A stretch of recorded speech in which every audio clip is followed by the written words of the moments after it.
So what is NativeScript? NativeScript is a set of tools, you could say, which we use to build real mobile apps for Android and iOS. We use technologies for that, which we typically use to build web apps. With that, I mean TypeScript, XML, and CSS. Now, we don't use TypeScript, of course, to build web apps. We use JavaScript, but TypeScript is just a superset to that. It's compiled down to JavaScript, and Angular, for example, uses TypeScript heavily. And we don't use XML to build web apps, but HTML. And that's a tiny difference. XML is basically HTML, you could say. Here in NativeScript apps, we'll use different elements. We'll not use default HTML elements simply because NativeScript does not wrap a web app and put it into a native app, but it really compiles it down to native code. So a button placed in your NativeScript template will be a widget button on Android and a UI button on iOS. So really the native elements you could use when you build the apps with these native languages. And that gives you the best possible performance. But other than that, it's just the same tech stack. And NativeScript does not only give us a tool to create such a project and bundle and build it and run it and package it up, it also gives us a way of interacting between our JavaScript code, our Angular code specifically, and the mobile platform. It gives us a bridge, so to say, which is a code base running in every app we ship, so which is included in every app, that basically translates certain commands we write in Angular and therefore in JavaScript in the end into commands the native platforms understand. For example, for switching a page, loading a new tab, or getting the user location.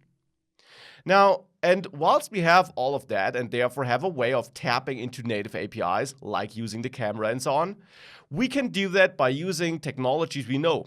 We could use vanilla JavaScript or TypeScript for that, but NativeScript also supports Angular and Vue, and we will use Angular in this course. Now, Angular normally uses HTML templates to build a web app, as you know, and that is the part where we will now use XML instead. But for all the logic, so for the non-HTML and partly CSS part of the app, we will write all the Angular code as we know it. We'll use services, we'll use property binding, all the features you know from Angular, we will use them here. And that, of course, is amazing because that allows us to use our existing knowledge to get a new kind of app out of it. So what exactly is happening under the hood of NativeScript then? Well, we write our app code, and we do that with Angular in this course. And our goal, of course, is to get these native mobile apps for iOS and Android. Now, as I mentioned, we could write the code in JavaScript or TypeScript or in Angular or in Vue, but we'll use Angular in this course. But this flexibility already is great to have because it means certain concepts that you'll learn about NativeScript can be reused even if you would use a different framework at a later point of time. Now, NativeScript, of course, provides you a way of getting from your Angular code to this native mobile app. And therefore, it offers us certain core modules which we can import into our app. So here I'm really talking about modules written in TypeScript, partly written in Angular, so to say, which we import into our TypeScript code, into our Angular app to directly access certain device features from inside our TypeScript code, from inside our Angular code, or to interact with our user interfaces, which use these native widget XML code, as I mentioned. So we get these tools to use features we can't use on the web in our Angular code and still write normal Angular code with that. We can also install certain plugins, which could be developed by the NativeScript team or by the community. And these have to be installed in addition. They're not baked into the core of NativeScript, but this still is a great part of NativeScript. It's highly extensible. We can get a lot of value out of it, and there's almost no problem we can't solve.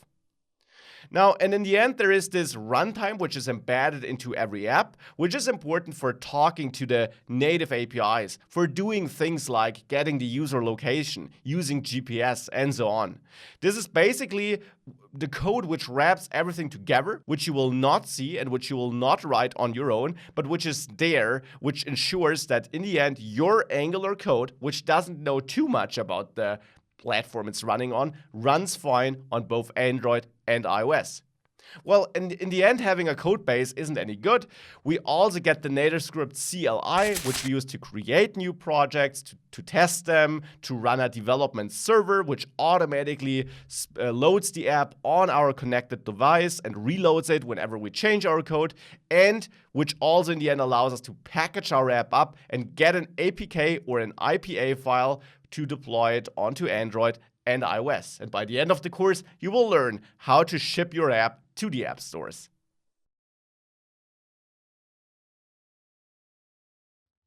Now, what is Angular? To be honest, you should be able to answer that question because it really is a prerequisite of this course.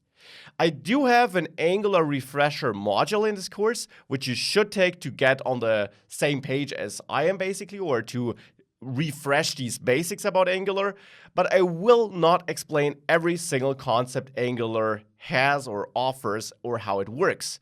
So if you feel like I'm moving too fast through Angular stuff in this course, if I'm writing Angular code too fast for you, really pick up a dedicated Angular course like my complete guide here on Udemy, for example. Simply because this is not an Angular course, it's a NativeScript with Angular course. And if I teach both, then this course would have 60 hours and would be, well, basically not suited for anyone because it would not be teaching NativeScript in depth and not be teaching Angular in depth. So I rather focus on NativeScript here and give you a brief refresher on Angular, but I rely on you being able to follow along in all the Angular-related code. So therefore, just as a quick refresher, Angular is a JavaScript framework which we use to build highly interactive and reactive web applications typically, or web application user interfaces mostly. It uses TypeScript, which is a superset to JavaScript, which in the end compiles down to JavaScript, but which makes development with JavaScript a bit easier. We use it to create single-page applications typically in the web, which are applications that don't need to reload the page on every click, but rather fetch data behind the scenes and re-render what we see on the screen with JavaScript. And therefore, we basically use tools like Angular to build web applications that are very close to the behavior of native mobile applications. Hence, it makes sense that we also use Angular to, well, create real mobile applications with the help of NativeScript. Let's get our hands dirty and let's start with NativeScript actually before we leave this first introductory module. Now for that, you can visit nativescript.org, which is the official webpage of NativeScript and always a great place to dive deeper, to go into the official docs, to look up a concept which I only touch on maybe, or which you need for your next app. And on that page, if you click on the docs, you can basically choose your flavor of NativeScript, and we're going with NativeScript with Angular in this course. And there, if you click on Getting Started, you will actually find detailed instructions on how to get started. And in the third module of this course, so the first module after the Angular refresher, I will walk you through a full setup on your local machine in depth. So you don't need to do that right now. Instead, what you can do is you can go to developers here and then click on Playground. And that's really cool because that is an interactive playground, interactive development environment, you could say, running in the browser. And there you can choose your language, and we'll go with Angular here. And now you get this barcode here, this QR code. And you can download the NativeScript Playground app for your Android or iOS device and scan this code to see the app you're building here in the web browser live on your real device, which is amazing. Now, the downside of this is basically this Playground app is a wrapper which only has a limited set of features it supports, which you can use in here, which is actually quite broad, but not everything we might want. And therefore, we will use a different setup for the rest of this course. But to get started, this is great. So make sure to download this Playground app and then scan this code.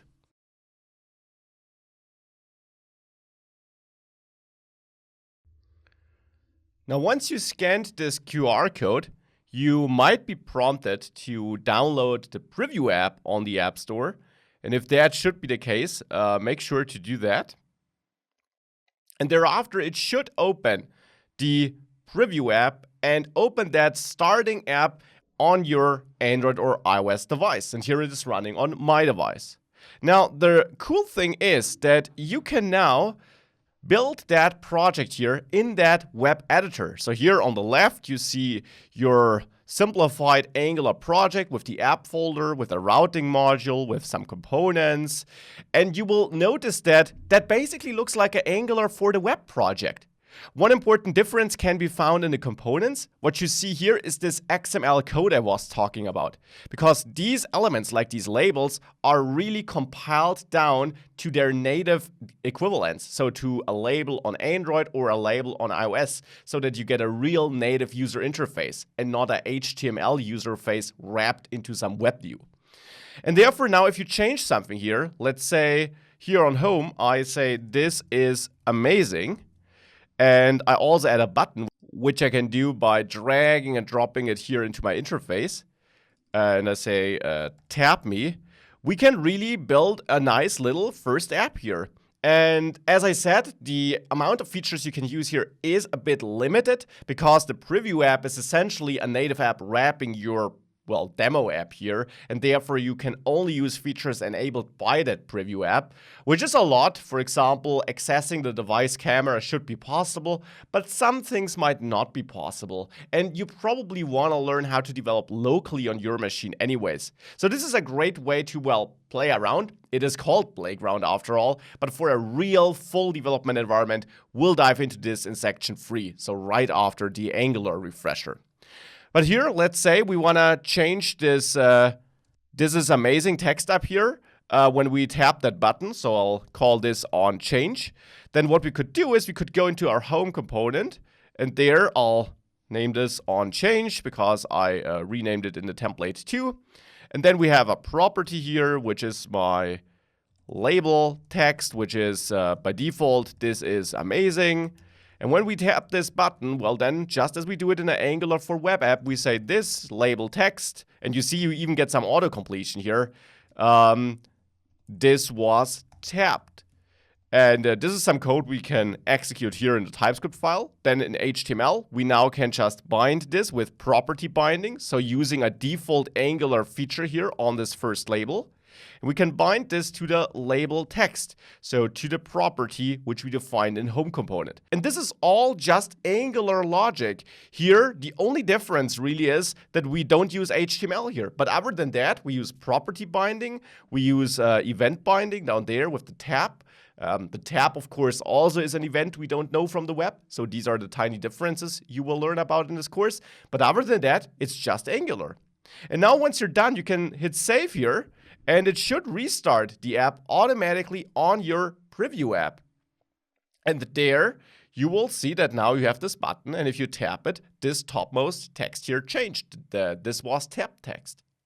So that is a great way. And I can only encourage you to play around with that here. Play around with some of these widgets until you feel like you have had enough. And then you can continue. And in the next module, we'll actually have a refresher on Angular, and thereafter, we'll have a full setup on our local machine, and I will teach you NativeScript step by step. So you don't need to understand everything that's going on in this template here right now. That's just a tiny example to show you how quick and easy it can be to get started. And feel free to follow along here in the playground right at the beginning of the course if you prefer that, but definitely also explore the local setup I will teach you, because there you can use everything and you can build and ship your apps without any issues. So with that, let's see what else is in the course before we dive right into our local setup and learn NativeScript from scratch. So now that we had a look at our first NativeScript app, let's see what else is in the course. We're almost done getting started. In the next module, you will get that Angular refresher I was talking about. And this is an optional module. Definitely skip it if you already know Angular and you feel like you need no refresher. It's purely optional. The module after that will be the first real module of this course, where we dive into the NativeScript basics, how it generally works, and where we also set it up locally on our machine. Thereafter, we'll have a look at navigation in NativeScript, so how we can go back and forth, how we can add tabs, how we can add a side drawer, so all that fun stuff. Thereafter, we'll have a look at styling and theming, so how we can make our app look good, how we can add different colored buttons, implement our own general theme in the app, and so on. Right before we then dive into forms and user input, which is of course a crucial part of most apps. So you will learn how to use Angular forms there, how to validate forms, and how to use that user input you're getting. Thereafter, we'll have a look at managing state, so how we can work with all the data we gather and we have in the app. Right before we then have a look at HTTP interactions, which basically means how can we also communicate with a backend server to store our data there or to fetch it from there. Now, a related concept then is authentication, because we certainly also want to protect our data, we want to protect our app, and user authentication is something you need in a lot of apps. Therefore, in this course, you will also learn how you would implement that in a NativeScript app. We're nearing the end of this course, and therefore we'll then publish our app to the app stores, and you will learn how that publishing process works. Now, thereafter, we'll have a look at code sharing and see how we can actually use that native app code we wrote throughout this course to adjust it such that we get a web app out of this as well. So that's a tiny bonus, you could say, but still not a short module, actually quite long, because that is a pretty cool part of NativeScript and not something to be looked over. Whilst you of course do use NativeScript to build native apps, being able to then not just build native apps, but build web apps as well is of course an amazing asset and an amazing feature offered by NativeScript with Angular. And therefore in this module, we will have a look at how you can use one code base to get free apps, Android, iOS, and the web. Well, and thereafter, I will basically give you some next steps you could look into, round up this course, and you will have learned a lot about NativeScript. So right before we get started with the refresher and then with the first real content modules, it's important that you also know how to get the most out of the course. Because whilst it might look trivial, just watch the videos, right? It actually isn't, and I want to ensure that you're getting as much value for your money as possible. So obviously, you want to watch the videos. It's a video on demand course. Watching the videos also means that you should watch them at your speed. So feel free to slow me down or speed me up with the Udemy video player controls if I'm going too fast or too slow. Pause the videos and occasionally go back to older videos. That is okay. That's a normal process of learning. You will not understand everything at the first time, and then it's absolutely fine to go back to an older lecture to reiterate a certain concept or to go through a certain sequence of concepts again. But watching the videos isn't everything. You also want to code along. At least that is what I recommend. If you code along, if you pause the video and write some code on your own and then see how I implement this, this really makes you a programmer. You need to get your hands dirty. You need to code on your own. There are a few assignments in this course, and I recommend that you do these as well. But other than the assignments, definitely just code along in all the normal code we write, because the whole course is one assignment if you want to look at it like this. So take this opportunity and code along. And whilst you're coding along, you will face errors. That's a normal process during development. I face errors all the time as well. And your first step should always be to try and fix them on your own. Google the error message, or as a quick starter, read the error message. Some error messages are quite understandable. So read the error message, Google it if you don't understand it, because you will find many threads on Stack Overflow and blog posts which might discuss this exact error and how to solve it. Also download and compare my code, which is attached to many lectures throughout the course and always to the last lecture of every module. Because by comparing your code to mine, you will be able to find out where your code differs and what could be causing the problem. Now, this really is a crucial part and is often overlooked. You got resources like Google and Stack Overflow, so you use them. Because if you're able to fix your own errors, then you've made a huge step forward. You need to be able to solve problems as a programmer. Now, also use the official docs. I will point at them a couple of times throughout this course. And that's not because I'm too lazy to teach you the concepts. I will teach them. But there's so much more than what I can teach. And there might be variations of certain concepts or extra configurations you can set up for certain objects you might be using. So you will basically have ways of using certain things differently than I use them in the course. Or in your next app, you might need a certain tool or a certain module which I didn't use here. And the official docs are then a great place to learn about all the features exposed by NativeScript. Now, and last but not least, there is the Q&A section. And the Q&A section should not be your "oh, I got an error, I don't even look at it, I ask a question" place to go. That's not the idea behind it.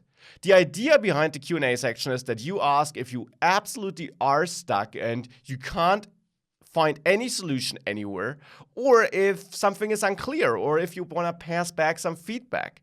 And also, don't just ask in there, answer. Help your fellow students. Because if you're forced to think about a problem and solve it, you of course also get way better at programming. And I guess that ultimately is your goal when you're taking a course like this, right? So these are my hints on how you get the most out of this course. And with that, let's just get started. Let's dive into the optional Angular refresher before we then have a detailed look at NativeScript. So let's now set up a real development environment as we will use it for the rest of this course on macOS and also on Linux. The steps are pretty much the same. Now, for that, you can dive into the official docs here under the Angular docs, getting started, CLI setup, and we'll basically walk through all these steps, where the first step is to install Node.js. Now, Node.js is required because the build tool uses it behind the scenes, and we will also use its package manager, npm, with which it ships. Now, on nodejs.org, you can download Node.js, and there make sure to pick the LTS version 10.15, and only if you're facing issues with that, try the latest version. So this is pretty straightforward. Clicking there gives you a default downloader, which you can install and through which you can walk thereafter. And this will now install Node and also npm, that package manager, which we'll also use on your system. Simply walk through that and wait for this setup to finish. Once it is finished, we can continue with the next step of the setup already. Now, the next step is to install the NativeScript CLI, and there we will already use that npm command, which Node.js unlocked for us. For that, open your normal terminal or bash, and in there, you can simply run npm install -g NativeScript, but this might fail, and if it fails due to a permission error, add sudo in front of this. You're then prompted to enter your password, but after entering this, it should install NativeScript, so the NativeScript CLI is globally on your system successfully. Now, don't worry if you're getting an error in between, as long as it finishes successfully without an error, so without quitting with an error, which you can see by the fact that it shows you what it installed here and mentions something like updated number of packages. If it finishes like this, it was successful and you can continue. Now, to continue, we will not use the Playground app, but instead we'll now use the full setup to set up the full development environment we need on macOS. Now, if you're facing any issues during the next step, definitely dive into that advanced setup guide for macOS or Linux, and there you will find a step-by-step guide of all the steps you need to execute, and you can do a lot of copy and pasting here, to set up all the things you need on your environment, on your machine, to develop iOS and Android apps there. Now, we'll not use this as a default though, because the NativeScript team gives us utility scripts, which you find here, that you can run, which will do all these setup steps for you. So only if that fails, try it manually. So choose your system, here I'm using Mac OS, and copy that here, and then simply execute this in your normal terminal. Now, important before you hit enter, make sure to add sudo in front of this to give it the right access permissions and not get any permission denied errors. You might be required to enter your password again. Now, this will ask you a couple of questions, and the first one is whether you have Xcode installed.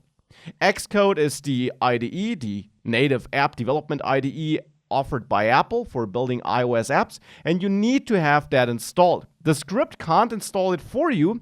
Instead, you can install it from the normal App Store. So make sure to open that App Store and search for Xcode there and install it in case you don't have it installed yet. I do, but if you don't have it yet, install it here. It is free. So thereafter, in the terminal, type yes here. And if you type no, it will quit. So you need to have that installed. Now, thereafter, you need to agree here. You can scroll down by hitting space and then simply type agree. And now you'll be asked a couple of other questions. Basically, you should answer all of them with Y, which stands for yes. Like, for example, if you need Homebrew. Now, all these different tools which are getting installed are different pieces of software that in the end all work together behind the scenes for installing all dependencies you need for your development and then for the development itself. So for building your application for the different platforms, so for Android and iOS, for optimizing these apps and so on. That is what we need this setup for. Now, it will take a while. This whole setup will take a while, and I will fast forward whenever I'm getting asked again. Like here, if we need Chrome, I don't need it because I have it already. If you don't, please add it because it will help us with debugging at some point. I will choose N for no here though, because I have it. Now I want to install the Java Development Kit version 8, and the version 8 is important. If you have version 10, still install version 8. You need that. Now, if I want to install Android SDK is the next question, I will type A here to answer yes for all subsequent questions as well, so that I'm not prompted every time. And now it will install a bunch of stuff, and this can take very long. So I will now simply skip to the point where this is finished, but don't worry if this takes a couple of minutes. This is totally normal. It downloads a lot of things and installs all these things. So let me now fast forward to when I'm done.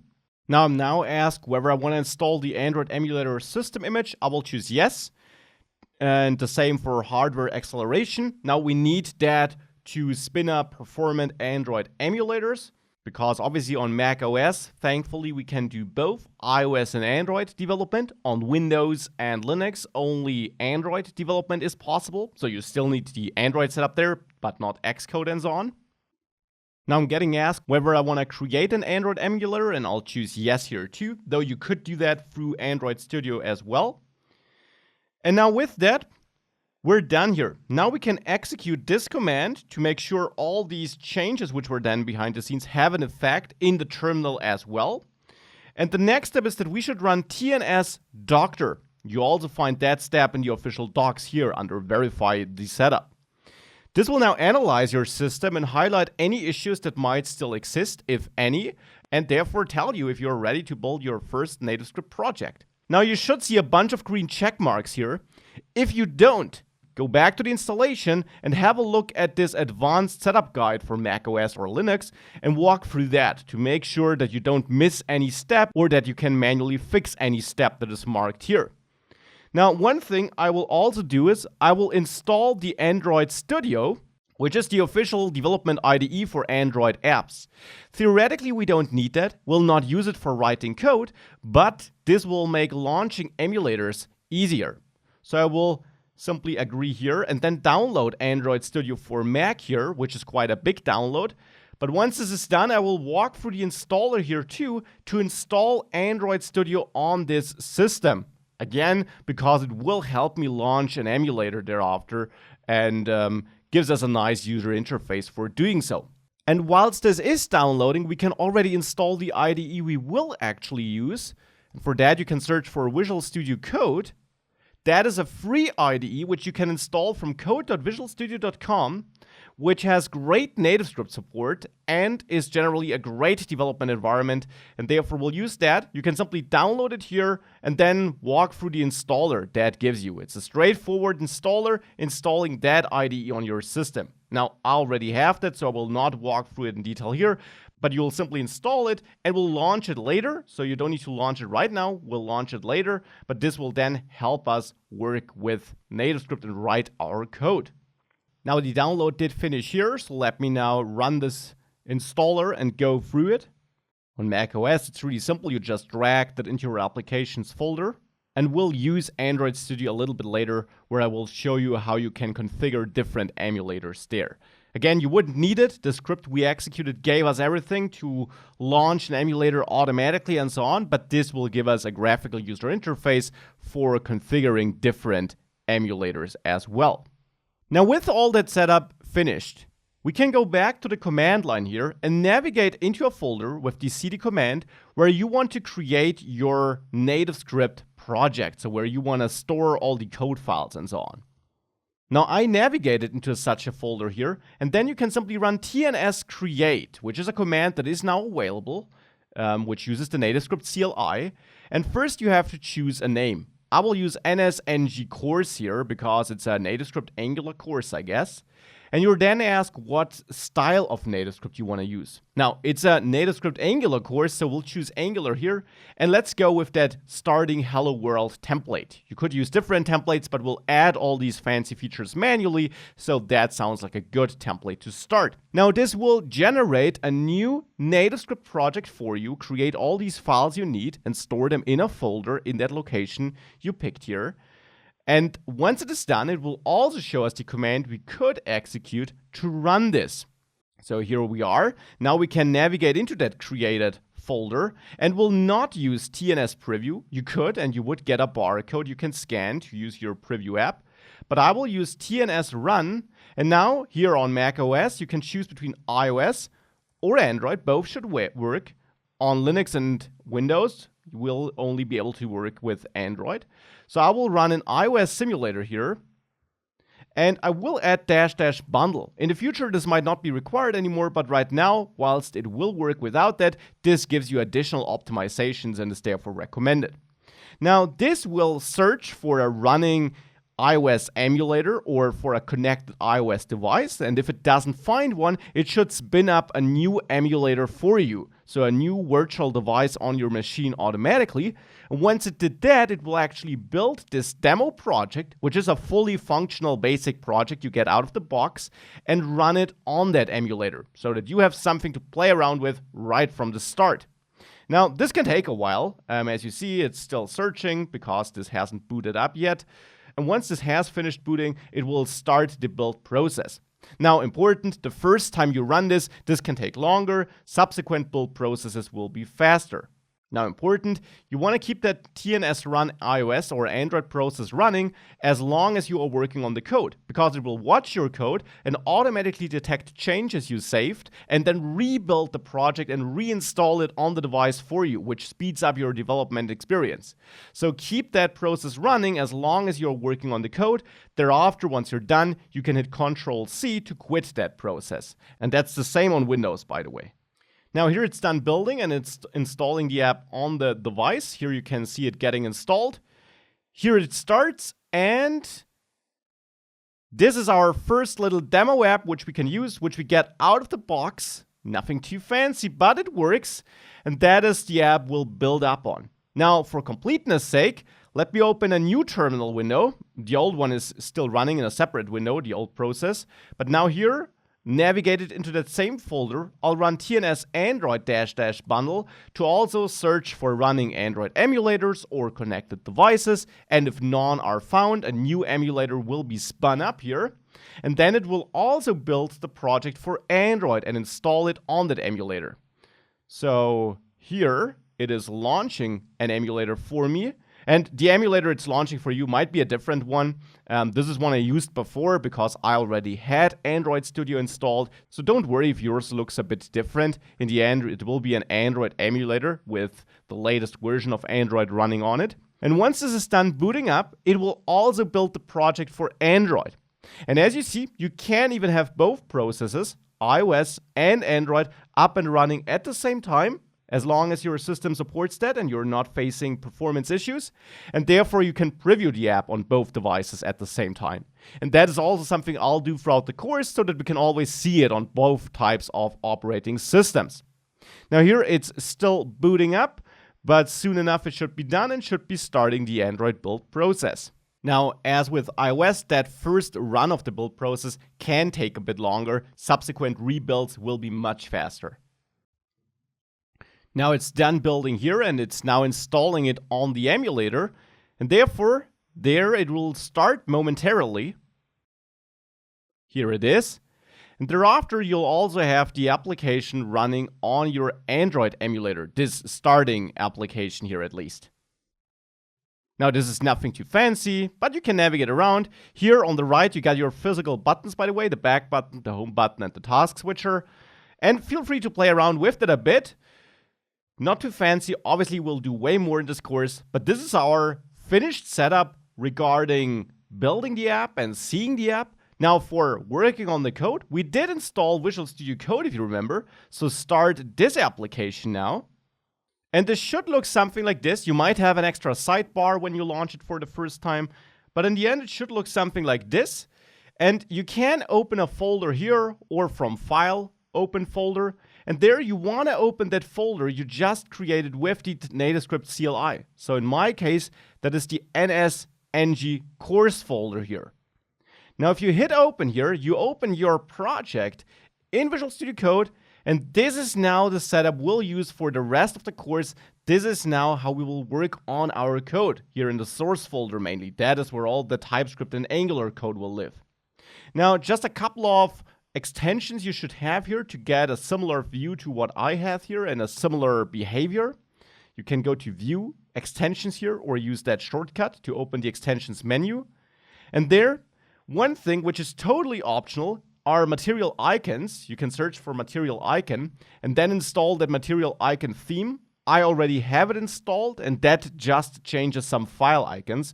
But if you want to have the same file icons as I do, well, you can install this. Not optional, but absolutely recommended is the NativeScript extension, which I also already have installed, but you should install this. It will help you with debugging and also give you better auto-completion and general IDE support. And for Angular development, I recommend using the Angular Essentials package, this one here by John Papa. I also got this installed already. This comprises a couple of extensions which help with Angular development and simply make that easier. Now, with these three extensions installed, you can go back to that Explorer view here, and then you got everything set up as I do. In case you don't have that dark look and you like to have it, you can hit Command-Shift-P and simply go to Color Theme and choose the Dark Plus theme here, and that is the theme I'm using. But with that, we're all set to continue. In the next lecture, we'll do the setup on Windows, and you can therefore skip that if you're not using Windows, and then we're pretty much done to get started writing some code. So now that we set everything up on Mac, let's also do it on Windows. Obviously, you can skip this window if you're not developing on Windows. So on Windows, we also want to install Node.js, and we do that from nodejs.org, just as we did it on Mac, of course. Generally, the installation process for that will be exactly the same. So basically, on nodejs.org, we download the LTS version, this one. And after it's downloaded, you simply walk through that Node.js installer to install it on your system. And you can basically just follow through all these paths and hit install thereafter. Now, once that is installed, we finish the first step here, and we can confirm that it is installed by starting your normal command prompt and there type node. And if this does not throw an error, it succeeded, and press Ctrl-C thereafter twice to exit out of this node input mode, which we won't need here. Now we can continue with our setup. So the next step now is that we install the NativeScript CLI on Windows 2 with the npm install-g NativeScript command. So npm install-g NativeScript is the command, and this will now install this NativeScript CLI globally on our machine so that we can then create projects anywhere on our machine. Now let's wait for that to finish. When prompted for whether you want to share statistics about your usage, you can choose whether you want to do that or not. You can also enable command line completion on certain terminals by pressing yes there when asked. And you can also here opt into a newsletter basically, and you can just hit enter without entering anything to not do that. Now with that, the CLI is installed, and as a next step, we now could use the Playground app on our device, and use the cloud playground, but we'll now dive into the full setup for Windows. Now, as with macOS, in case you watched that video too, if you're facing any issues during that setup, check that Advanced Setup Windows link here, which will list all the setup steps one by one, and you can follow through these here, mostly with copy and paste, if you want to do that manually. Now, hopefully, and as a default, you should not need to go through that though, because you can use this script prepared by the NativeScript team, which will set up everything for you automatically. So you can click that copy button here, and then go back to your command prompt, but not to your normal one, but instead open your Windows menu and then right-click on your command prompt and choose Run as Administrator. Now with that command prompt here opened in administrator mode, paste in that command you can copy here and hit enter. And this will now download this script from this address you're seeing here for you and execute it for you. And it will ask you a couple of questions whilst it does that. Now, as you see, this first question is basically something we have to answer with yes, since it is required for the rest of the script. So let's enter Y and hit enter. And now this will download a bunch of stuff, install it, and we'll walk you through several steps that you need to go through to make sure that you can basically start developing with NativeScript and native apps in general on your device. Now, the next question is whether you want to install Google Chrome. Now, this will be required for some debugging, so you should have it installed. I already do, so I will type N for no here because I got it already. I want to have the Java Development Kit. We need that, so let's choose yes there, and it will automatically install that kit in the right version, which is version 8 as of now. Now, I'm asked whether I want to run another script here, and I will choose yes here since it is also required to run. And this will now download the JDK and install that on my machine as well.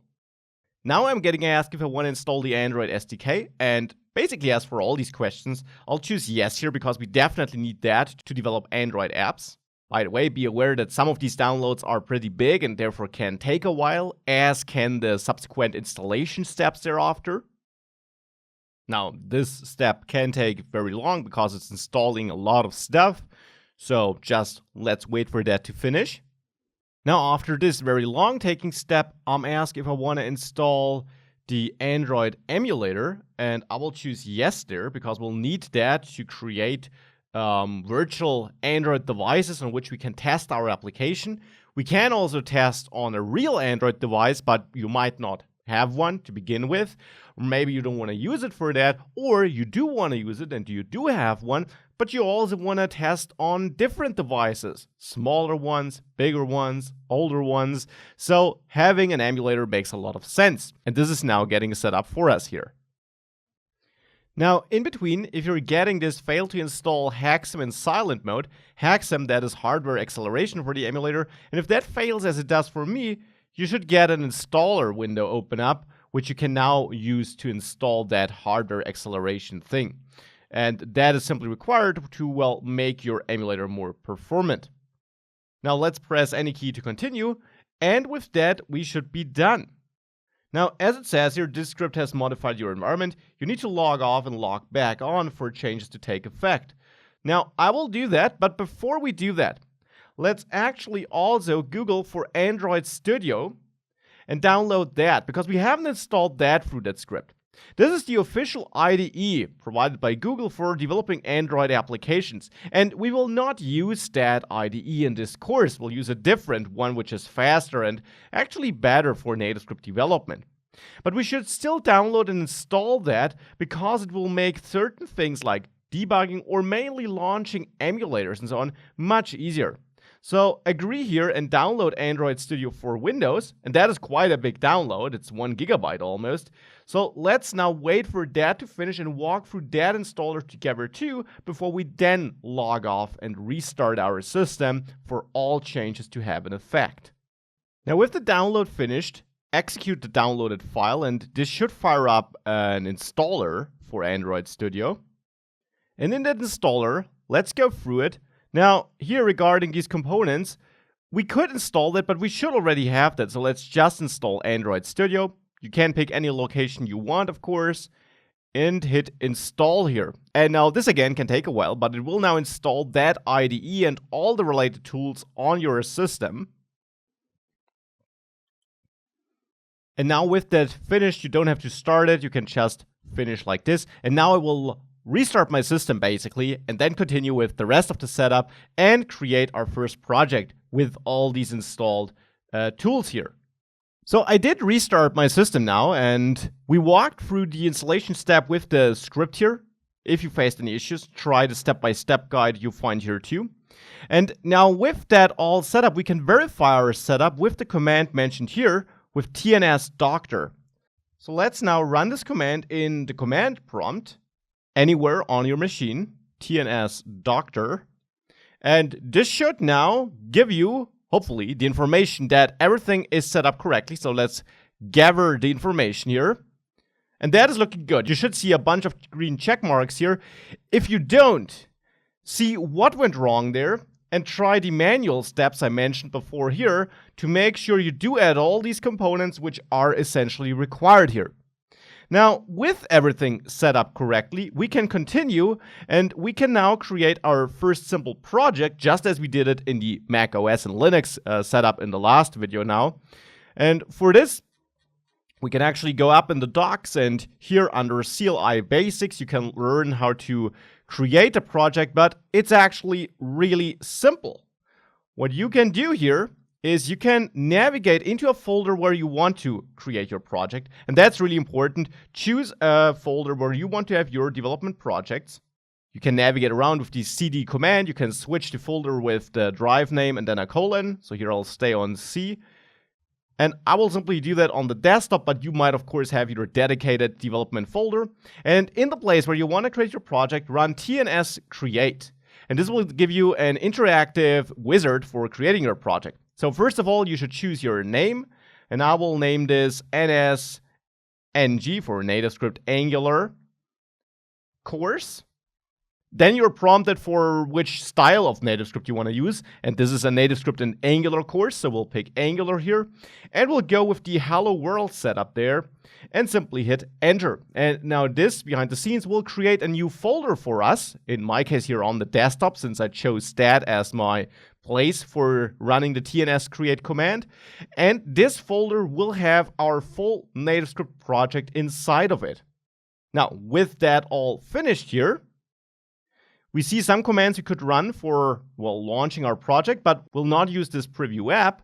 Instead, I will go in there and I will use a different command. I will run tns run android -- bundle. Now, -- bundle might not be required in the future anymore. Right now, you should run this to have additional optimizations being used. With this command being executed, it should try to automatically launch an emulator, an Android emulator, on your system in case you have no connected Android device or running Android emulator. Now, important, iOS development is not possible on Windows, so you can't run an iOS emulator here. That will not work. That is simply not supported by Apple, unfortunately. Now here it did launch an emulator, and now it's building the app in the background, this starting app we get. And once it's done building, it will automatically launch it on that emulator here. Now that first launch can take a while, by the way, because it does a lot of initial setup during that first launch. Subsequent launches will be faster. Now here it built the project successfully and then launches it after installing it on the device. By the way, if your firewall should be asking you for access during all that launching, definitely grant it to it. And here we got our first NativeScript app running on an emulator. And that is, of course, awesome and a great first step here. Now, obviously, we don't just want to see it run, we also want to be able to edit the code. So as a last step of this video, we'll set up our development environment to make sure that we have all the setup we need to, well, work on our app. For that, I can only recommend using Visual Studio Code, which is a free IDE for which an official NativeScript plugin exists, which makes working with NativeScript really simple and fun. Now, you can download that from code.visualstudio.com. You can use it for all platforms. And once that download finished, just as always, you simply walk through the installer that gives you.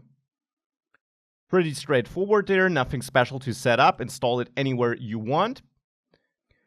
And with it installed, we can launch it right away. And now here in Visual Studio Code, I will actually not use that sidebar. You can play around with these settings and make sure it appears in the way you want it to appear. You like that to look. I will basically just open a folder here. You can also, of course, open a folder with File, Open Folder, and open that folder which I just created, which is this NSNGI course folder here. Select the folder, and now you have your project in your editor here. Now, these are all the files and folders with which we'll work. Now, to get great IDE support and exactly the look I will have throughout the rest of this course regarding the files and so on, you should go to this extensions area here on the left, or under View, Extensions, or with that shortcut. And in the extensions here, I will be using the material icon theme, which is 100% optional, but I like that look a lot, so I will install that, the material icon theme here. Now again, you don't need that for NativeScript development, just to get the same look as I do. But what you should install is here, NativeScript, search for that, and install this official plugin, which will help you with debugging and also with auto-completion and general IDE support for NativeScript. And with that installed, also search for Angular Essentials, which is a general Angular extension, or a package of extensions actually, this one, which you should also install to speed up your Angular development, in case you don't have that already. Now with all these extensions installed, you can now hit reload here to have them all be enabled. And now you can continue here, activate that material icon theme here to change your icons to the way you'll see them in my course here. And you're now ready to continue, ready to work on Angular and NativeScript and build amazing apps. So let's move on. So we learned how to set up our application, how to create a new one, and we got the whole development environment set up to start working on our NativeScript apps. Now you learned how to launch your app on both Android and iOS, even simultaneously if your machine supports it. But what if you actually want to use a different device than the one it chose for you? What if you want to use an iPhone X or a different Android device? Well, you can quit the emulators which it started for you, and you can manually choose different ones. Let's start with iOS, but don't quit the video because I'll show Android in a second too. And open Xcode on macOS. You can't do that on Windows, but on macOS you can. There, choose Open Another Project, and then navigate into the project folder you created. So in my case, that's the NSNG course folder. In that NSNG course folder, choose the Platforms folder and then iOS, and that is the folder you want to open. Now this opens Xcode with your iOS app folder in your project folder, and that indeed is inside of your code here, that folder it is. It opens that folder in Xcode. Now we will not write our code here, but here you can actually choose different emulators, different virtual devices, and you can also start your application from inside here by hitting that play button. And this will now start the app here on this device. And even if you thereafter quit this process here, it will keep the emulator up and running, or it should at least, and you can therefore continue to use that emulator even if you then use the tns run iOS command again. So now it's starting my iOS emulator here. As you can see, it's the iPhone X. We have that notch at the top here, and it boots our application there as well. Here it is. You can also quit this process here. It keeps the emulator up and running, and you can then go to your terminal and rerun the tns run iOS bundle command, --bundle, and now it will automatically again search for emulators, find your running one, and use that to launch the app on it. So that's a convenient and easy way of switching the emulator. So let's quickly see if that works. It's searching for devices, and it did find my device here, and therefore now rebuilds the app and will then launch it on that device, as I mentioned. Here it is getting installed, and here it is launching for us. That's the same app as before, but now running on our iPhone X. So that is how you can use Xcode to run your app on a different emulator. As a side note, here when you click on your project name, you might want to fix any team issues you see here. I actually got one, and it should work without that. But if you're facing issues, make sure you choose a development team, log in with your Apple ID, and resolve any errors it might show you here. Though important, you will not need a paid Apple developer account for building iPhone apps right now, only when you later want to deploy them. So don't pay anything here, just fix that in case you get any errors related to that. Now that is the iPhone. What about Android? Well, we can start Android Studio because we did install it after all. And when this starts for the very first time, it might actually walk you through a setup wizard. I will use my previous settings though, because I already had it installed. And you don't need to install anything in that wizard because all the SDKs and emulators, all that stuff was already installed. So you can basically skip all of that or install the latest versions and so on. But in general, you shouldn't need to install anything there. Now, once that completed, you should see something like this, or maybe the whole IDE already opened and forced you to create a new project. Anyway, you should be able to use File Open, or here, open an existing Android Studio project.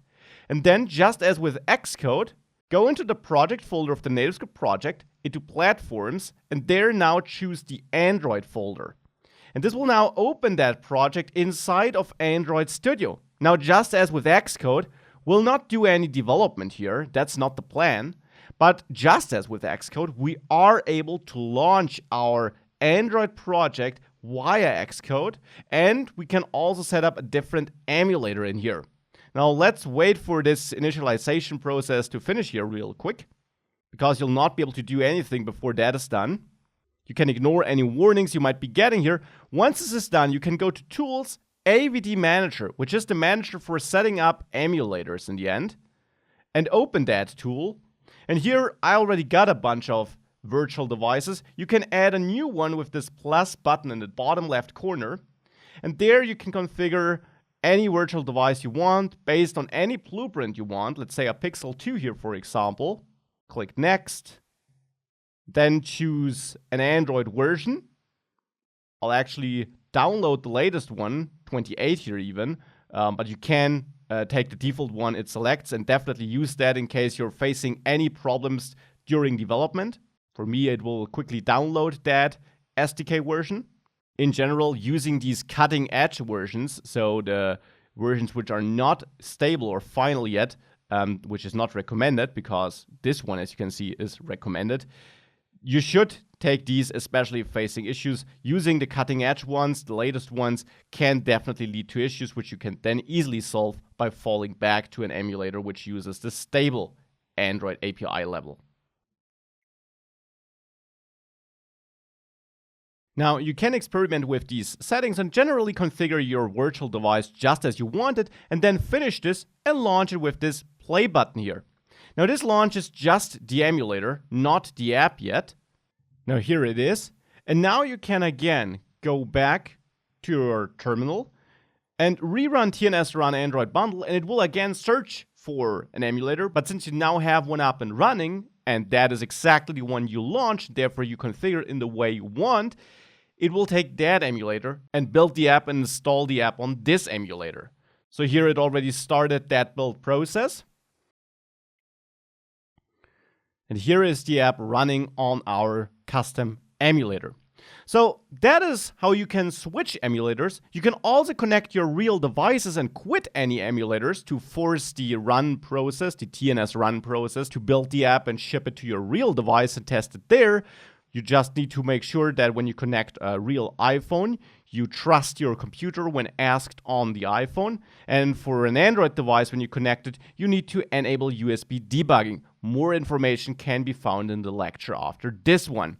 So with that, let's continue. And in the next section, let's finally get our hands dirty and write some code. Now, maybe you also want to run your project on a real phone and not just on a simulator. Now, for that, let me show you how this works. And for iOS, you should open your platform folder in your project with Xcode. Basically what I already showed you in the last video for the emulators. Now there, select your project here in the left corner, top left corner, and under General, choose a team. And if you don't have one, add an account. You need an Apple ID for that, and you also will need to sign up for an Apple developer account. There is a paid and a free version, and for development, the free version is enough. Only for deploying your app later down this course, you'll need a paid version. So here, I will just choose the team I already have, which I can select there. And if you see any warnings or errors down there next to provisioning profile or signing certificate, simply read them and do as they tell you. Typically, these are steps like you need to agree to some updated terms of use, or here next to signing certificate, you might need to add your iPhone. Now, for this to add, make sure you connect your iPhone to your Mac if you never did this before for development. And on your iPhone, you should then be prompted whether you want to trust this computer or not. And of course, you should choose yes there. Please note, this is only required if you connected the first time to this Mac. Subsequent connect should not ask you again. Now, once your phone is connected, and this part here in the middle is resolved without errors, so you got a team connected, you got an Apple developer account, you can choose your phone here from this drop-down, typically at the top. Here is my iPhone, and you should be able to find yours there too. Now, you can run your app here with this play button, and alternatively, of course, you can still in your project run TNS run iOS -- bundle. And if you have no running iOS emulator, and shut it down if you do have one, this should now automatically recognize your iPhone and then build the app for that. And for this, you will need to have this development team thing resolved. Otherwise, this will not work. So if you got any errors here regarding your development team, building for a real device is not possible. Building for an emulator is, but not for a real device. And now with all that set up, you should have the app running on your device. So this is a live screen capturing from my iPhone. And this is the app running there after adding this important setup here in Xcode for the provisioning profile and the signing certificate. Thereafter, you should be able to run it with TNS run iOS -- bundle. And now it's up to you whether you want to develop on an emulator or a real device. Typically, an emulator is faster and you don't need to have your device around all the time. And I will use an emulator for the rest of the course. But occasionally, testing the app on a real device makes a lot of sense, of course. Now, running the app on an iPhone is nice, but what about Android? Well, for Android, it's even simpler than for iOS. You don't need to worry about any certificates or signing there. For Android, just make sure that you connect your Android phone to your machine with a USB cable. Wireless will not work. And turn on USB debugging in your developer options on your device. Now, where do you find these developer options, though? In your options, towards the bottom, there should be your About Phone section. And this is now no joke. In that section, tap your build number 7 times. And you'll see some help pop-up come up at some point. And once you tapped it that often, enter your PIN.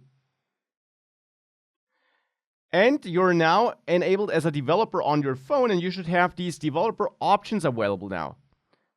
In the developer options, you should now turn on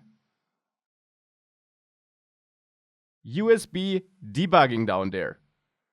And with that turned on and your device connected to your machine, in your project folder in a terminal or a command prompt, you can run TNS run Android -- bundle. Just make sure you don't have any emulators up and running, or your app might get installed there. But with no emulators up and running and just your phone connected, this should now build the Android app and ship it onto your Android phone. So let's wait for this build process to finish here. And here the app starts on my phone. And this is now the app running on my Android device. So this is how you can run the app on both Android and iPhone devices. As I mentioned, for development, I will use the emulators here. Also because that is easier to record for me, but also because it can be faster and you can run it there on devices which you might not own. But occasionally having a look at your app running on a real device obviously is important to see if everything is working correctly there too. Now, there is one thing about the project setup that can actually be confusing, which is why I want to talk about it. You might be seeing a lot of JavaScript files in your project, like the app routing module JavaScript file, the app component JavaScript file. And if you look into them, this is clearly not the code we'll work on. And indeed, we won't. The TypeScript setup just works such that there is an extra build step, so to say, which compiles your TypeScript code to JavaScript code, which is why you see these extra files here. Now, you don't see this in a regular Angular project because the Angular CLI does that behind the scenes there. Here it happens, well, in front of the scenes, so to say. You can just ignore these JavaScript files. You can even delete them. They will be recreated automatically, but you can also just leave them be. If you're using source control, there is no need to check them in. You can, well, as I said, ignore them. Treat them as if they weren't here. You'll see them throughout the course, and therefore it looks like we'll work with a lot of files. Well, actually keep in mind that for every TS file, there is an extra JS file in which will never work.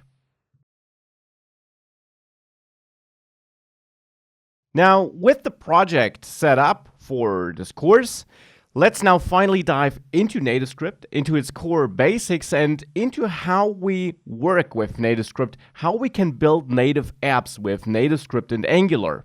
And in this module, we will dive into the fundamentals you need to know, you need to be aware of, the basics of NativeScript. Precisely, we'll dive into how the NativeScript app actually starts and kind of works behind the scenes. And with that, I specifically mean how the Angular app, which is kind of combined with NativeScript, starts and works. We'll thereafter have a look at the core UI elements we can use to build our user interface with NativeScript, because, as you will see, we'll not use HTML for that, but something which is very similar. We'll then have a look at how we can build our user interfaces regarding the positioning of the items on them. So how we can make sure that items are positioned correctly on our app screens. And we'll dive into a concept called layouts for that. And I will introduce you to the different layouts NativeScript supports and how we use these. Now, it is of course nice if we then have elements on the screen and they are positioned correctly, but we also need to know how we can style them to make them look good, have the right colors and so on. And therefore, styling NativeScript elements is another important aspect we'll dive into in this module. And last but not least, there will be errors, or there will be things which you want to double check in your applications, and therefore we'll have a look at debugging NativeScript apps in this module too. So lots of ground to cover, let's dive in. This is the project we created in the last course section, and I haven't changed anything there except for the gitignore file which I added because I'll use git for versioning. By the way, in case you want to have that file, you find it attached to this lecture. Now, I want to spin up my virtual devices again, and I want to build and run my app for them. And I could do this in the terminal, as I did in the last section, and I will actually, but I will use the terminal, which is integrated into Visual Studio Code. And you can open that with View, Terminal, or here under Terminal, New Terminal. And this will open that terminal portion here at the bottom of your screen, and that will be your normal system command prompt or terminal, just integrated into this IDE and already navigated into this project folder. So any command you run here will be run in the scope of this project. Now in there, I want to build my app for Android and run it on an Android emulator, and therefore, just as before, we can run tns run android -- bundle. And of course, I want to do the same for iOS. So in a new terminal window, which you can open here with the plus, I will run tns run iOS -- bundle. And now I got two terminal windows open here, and I will keep them both open and the processes in there running because, as I already mentioned in the last section, you should keep these tns run commands running as they will watch your source code and automatically rebuild and reinstall your app whenever your code changes, which of course speeds up your development flow. So here, the iOS emulator already opened up, and here I also got the Android emulator, which already loaded the app even. So these are the two applications or the two emulators I will use for testing here. And I do have them both up and running in my integrated terminal windows here. And that is basically it for now. Now with that, we can continue working on the code. But first of all, I want to explore how the application actually starts. And with that, I mean what happens in Angular. Because you might be aware of how an Angular application basically works, that you do embed a certain root element in your index.html file, and then you add that to your app module, and Angular therefore bootstraps itself into that place in the index.html file. But we got no index.html file here, though we do have a module. So how does this work? That is what we'll explore in the next lecture. So how does the Angular NativeScript app actually start? Now, it is important to keep in mind that behind the scenes, NativeScript essentially builds a real native app package, which gets shipped to the device, to the emulator here, and gets installed and executed there. And this native package contains a lot of native code. So Android Java code for Android and Swift Objective-C code for iOS. Your application logic, the Angular code you write basically, gets hosted in that native package and gets executed there on a JavaScript runtime. Check the first module of this course again if you want to learn more about these internals and what's happening behind the scenes. Still, the question is, how is our Angular app booted up then? Well, we got this main.ts file in your source folder here, and that main.ts file is your core entry point for the application. And that is the same for Android for web projects too, if you remember. Now in here, we have code that actually also looks similar to what you would see in an Angular for web project.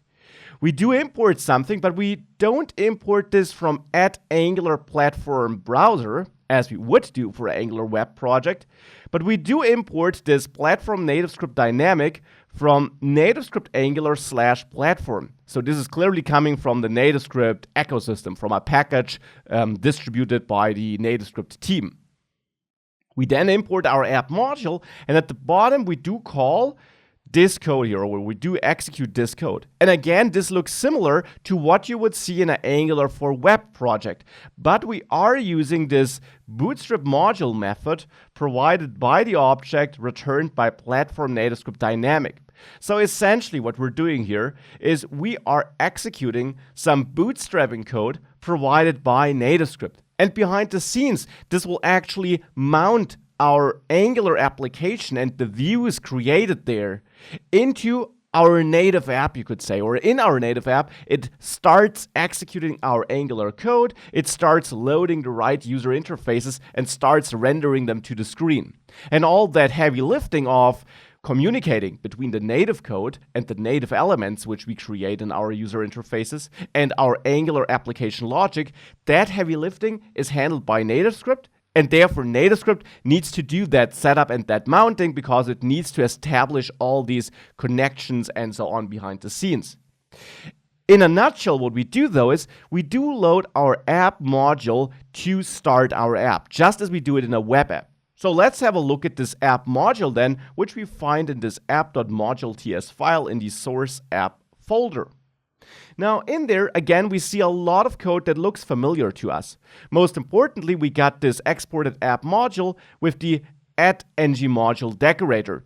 And I do expect that you have the basic Angular knowledge to understand what this exactly is and how that works. Definitely dive in the refresher module in this course if your last time you worked with Angular was a couple of months ago. So in the end, this is how we would create our app module in Angular for web, I should say, too. We then do have this bootstrap array here where we define the root component of our application, just as we do it in Angular for web. And this is a normal Angular component, basically, as I will show you in a second. In imports, we then see the first important difference, though.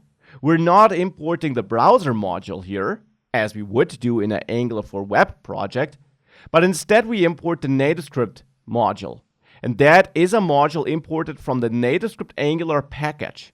So essentially, again, this is a package, a dependency imported from a package distributed by the NativeScript team.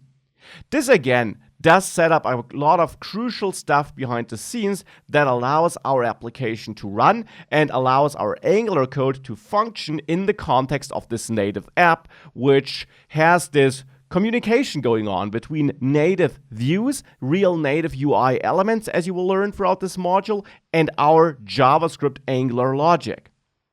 Now, the app routing module sets up the routing for this application here, and there again, if we dive into this, we see that we use the Angular routing logic. We register routes just as we would do it in an Angular for web project, again with the exception that we use specific modules, the NativeScript router module, instead of the default Angular router module, which we would use in a web project. And that is related to how navigation works in a native app. It works differently than in a web app, and we'll dive deeply into navigation and our different options in a separate module in this course. But back to the app module for now. We then declare a bunch of components, nothing special here. We got no providers, and then we got this interesting schema thing here.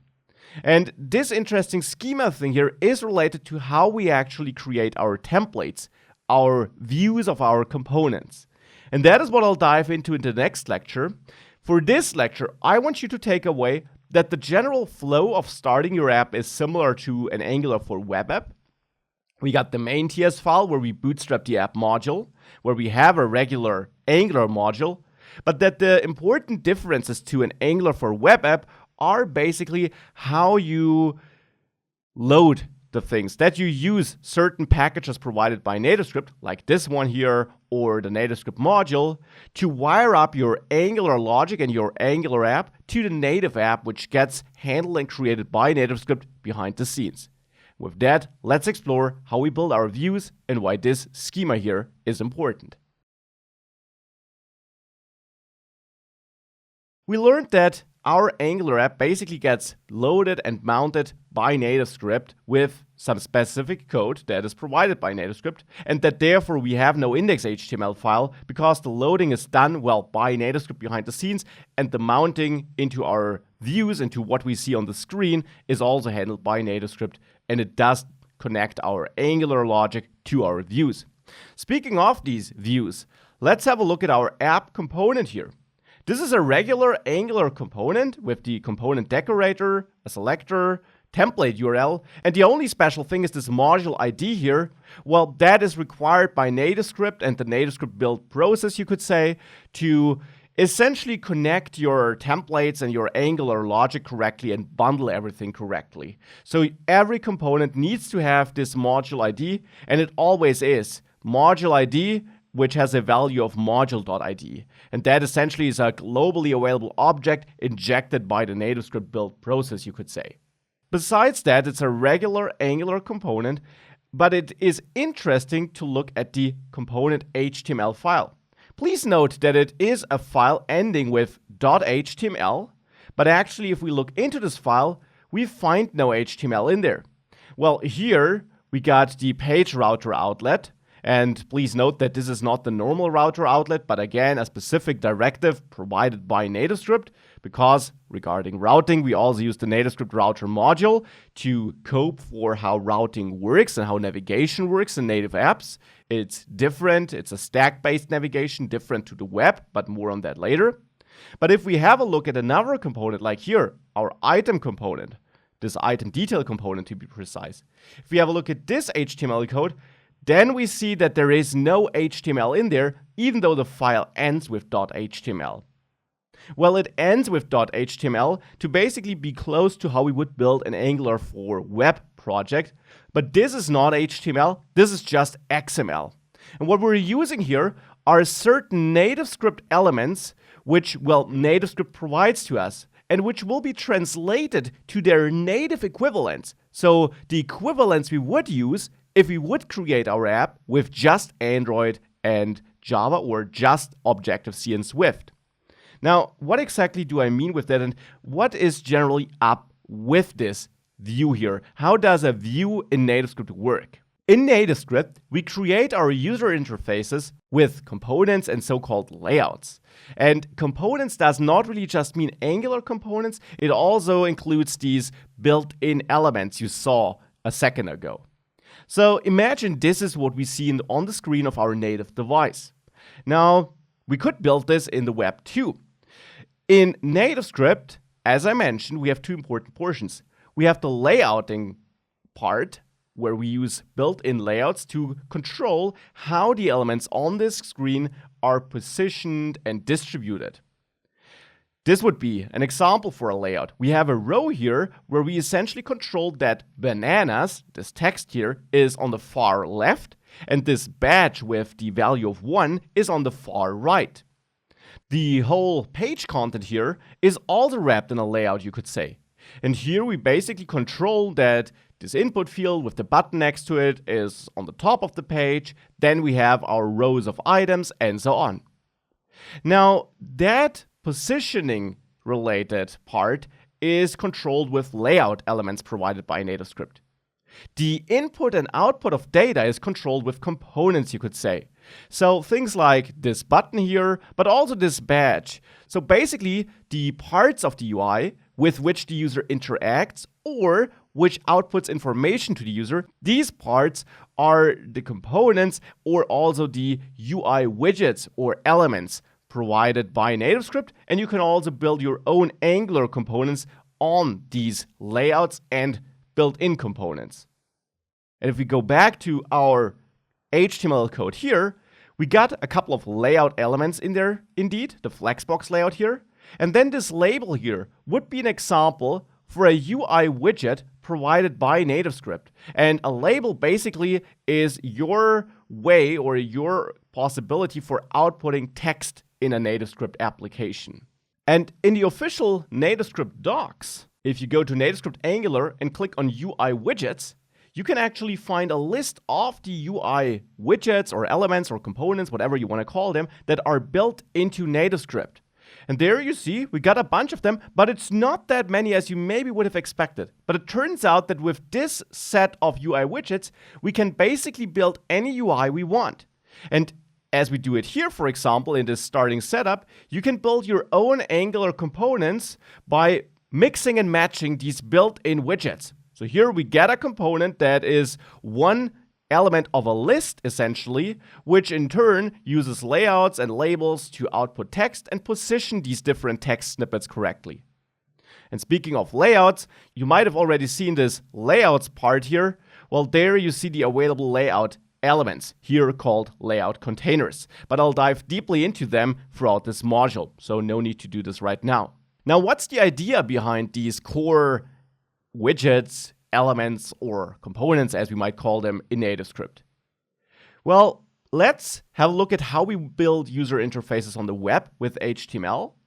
And then it really becomes clear that there we use one element, a button, for example, and this HTML tag which we use is the same, no matter if the web page gets loaded on Firefox or Chrome, or if it gets loaded on a Mac or a Windows machine. And the reason for that is that HTML is standardized and all browsers adhere to that. Now, it's different for native apps. When we build an app with NativeScript, then we have to target Android and iOS, and these are independent platforms which have no user interface standard. They have their own programming languages, and they have their own available user interface elements, therefore. So where we use a button on the web and it works everywhere, on NativeScript, we kind of want to use a globally available button, and this is how a button element would look like in NativeScript. Please notice the capital B. All the built-in widgets start with capital characters. And this gets translated to the native equivalents. So to, for example, a widget.view.button, that is the element or the namespace of the element in Android, and a UI button on iOS. And the important part to keep in mind here is that your user interfaces, your component templates, really are compiled to these native elements by NativeScript. You don't have HTML wrapped in a native app or anything like that. You get compiled user interfaces. And therefore, you need one element with which you can work in your NativeScript code, because you don't want to write different interfaces for the different platforms. That would defeat the purpose of using a cross-platform solution like NativeScript. But you want to get that native output, and therefore NativeScript does the compilation, and therefore NativeScript needs to give you a list of elements it knows to compile. It knows how to compile them. And you can check the official docs, which I just showed you, to find a list of the available elements. Regarding the web, I'll dive into this a little bit later on how we can also build a web page with our NativeScript project. So here are the official docs. If you, for example, have a look at this button widget, you not only find instructions on how to use it, if you scroll down, you also find to which native components this gets compiled. And that is what I just showed you on the slide. So that is why we use HTML, because we use the NativeScript elements so that NativeScript knows how to compile them to the native equivalents when it builds the apps for Android and iOS. Now, there was a lot of talking about this, but it is the foundation of your NativeScript app, and it is so important to understand this to build user interfaces and to understand what's going on behind the scenes here.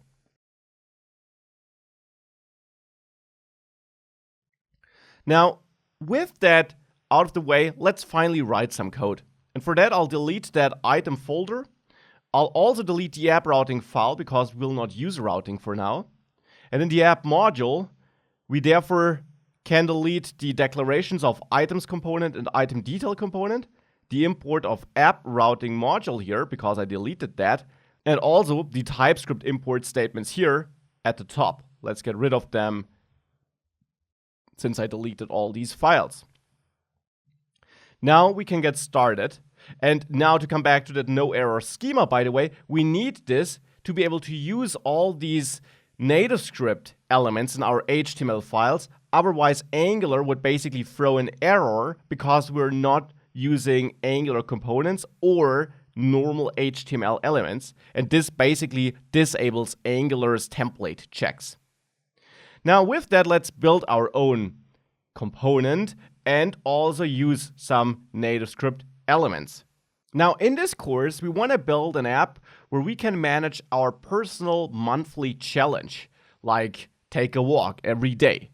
And to get started with that, I will create a new folder here to build my first own component, and I'll name this challenges.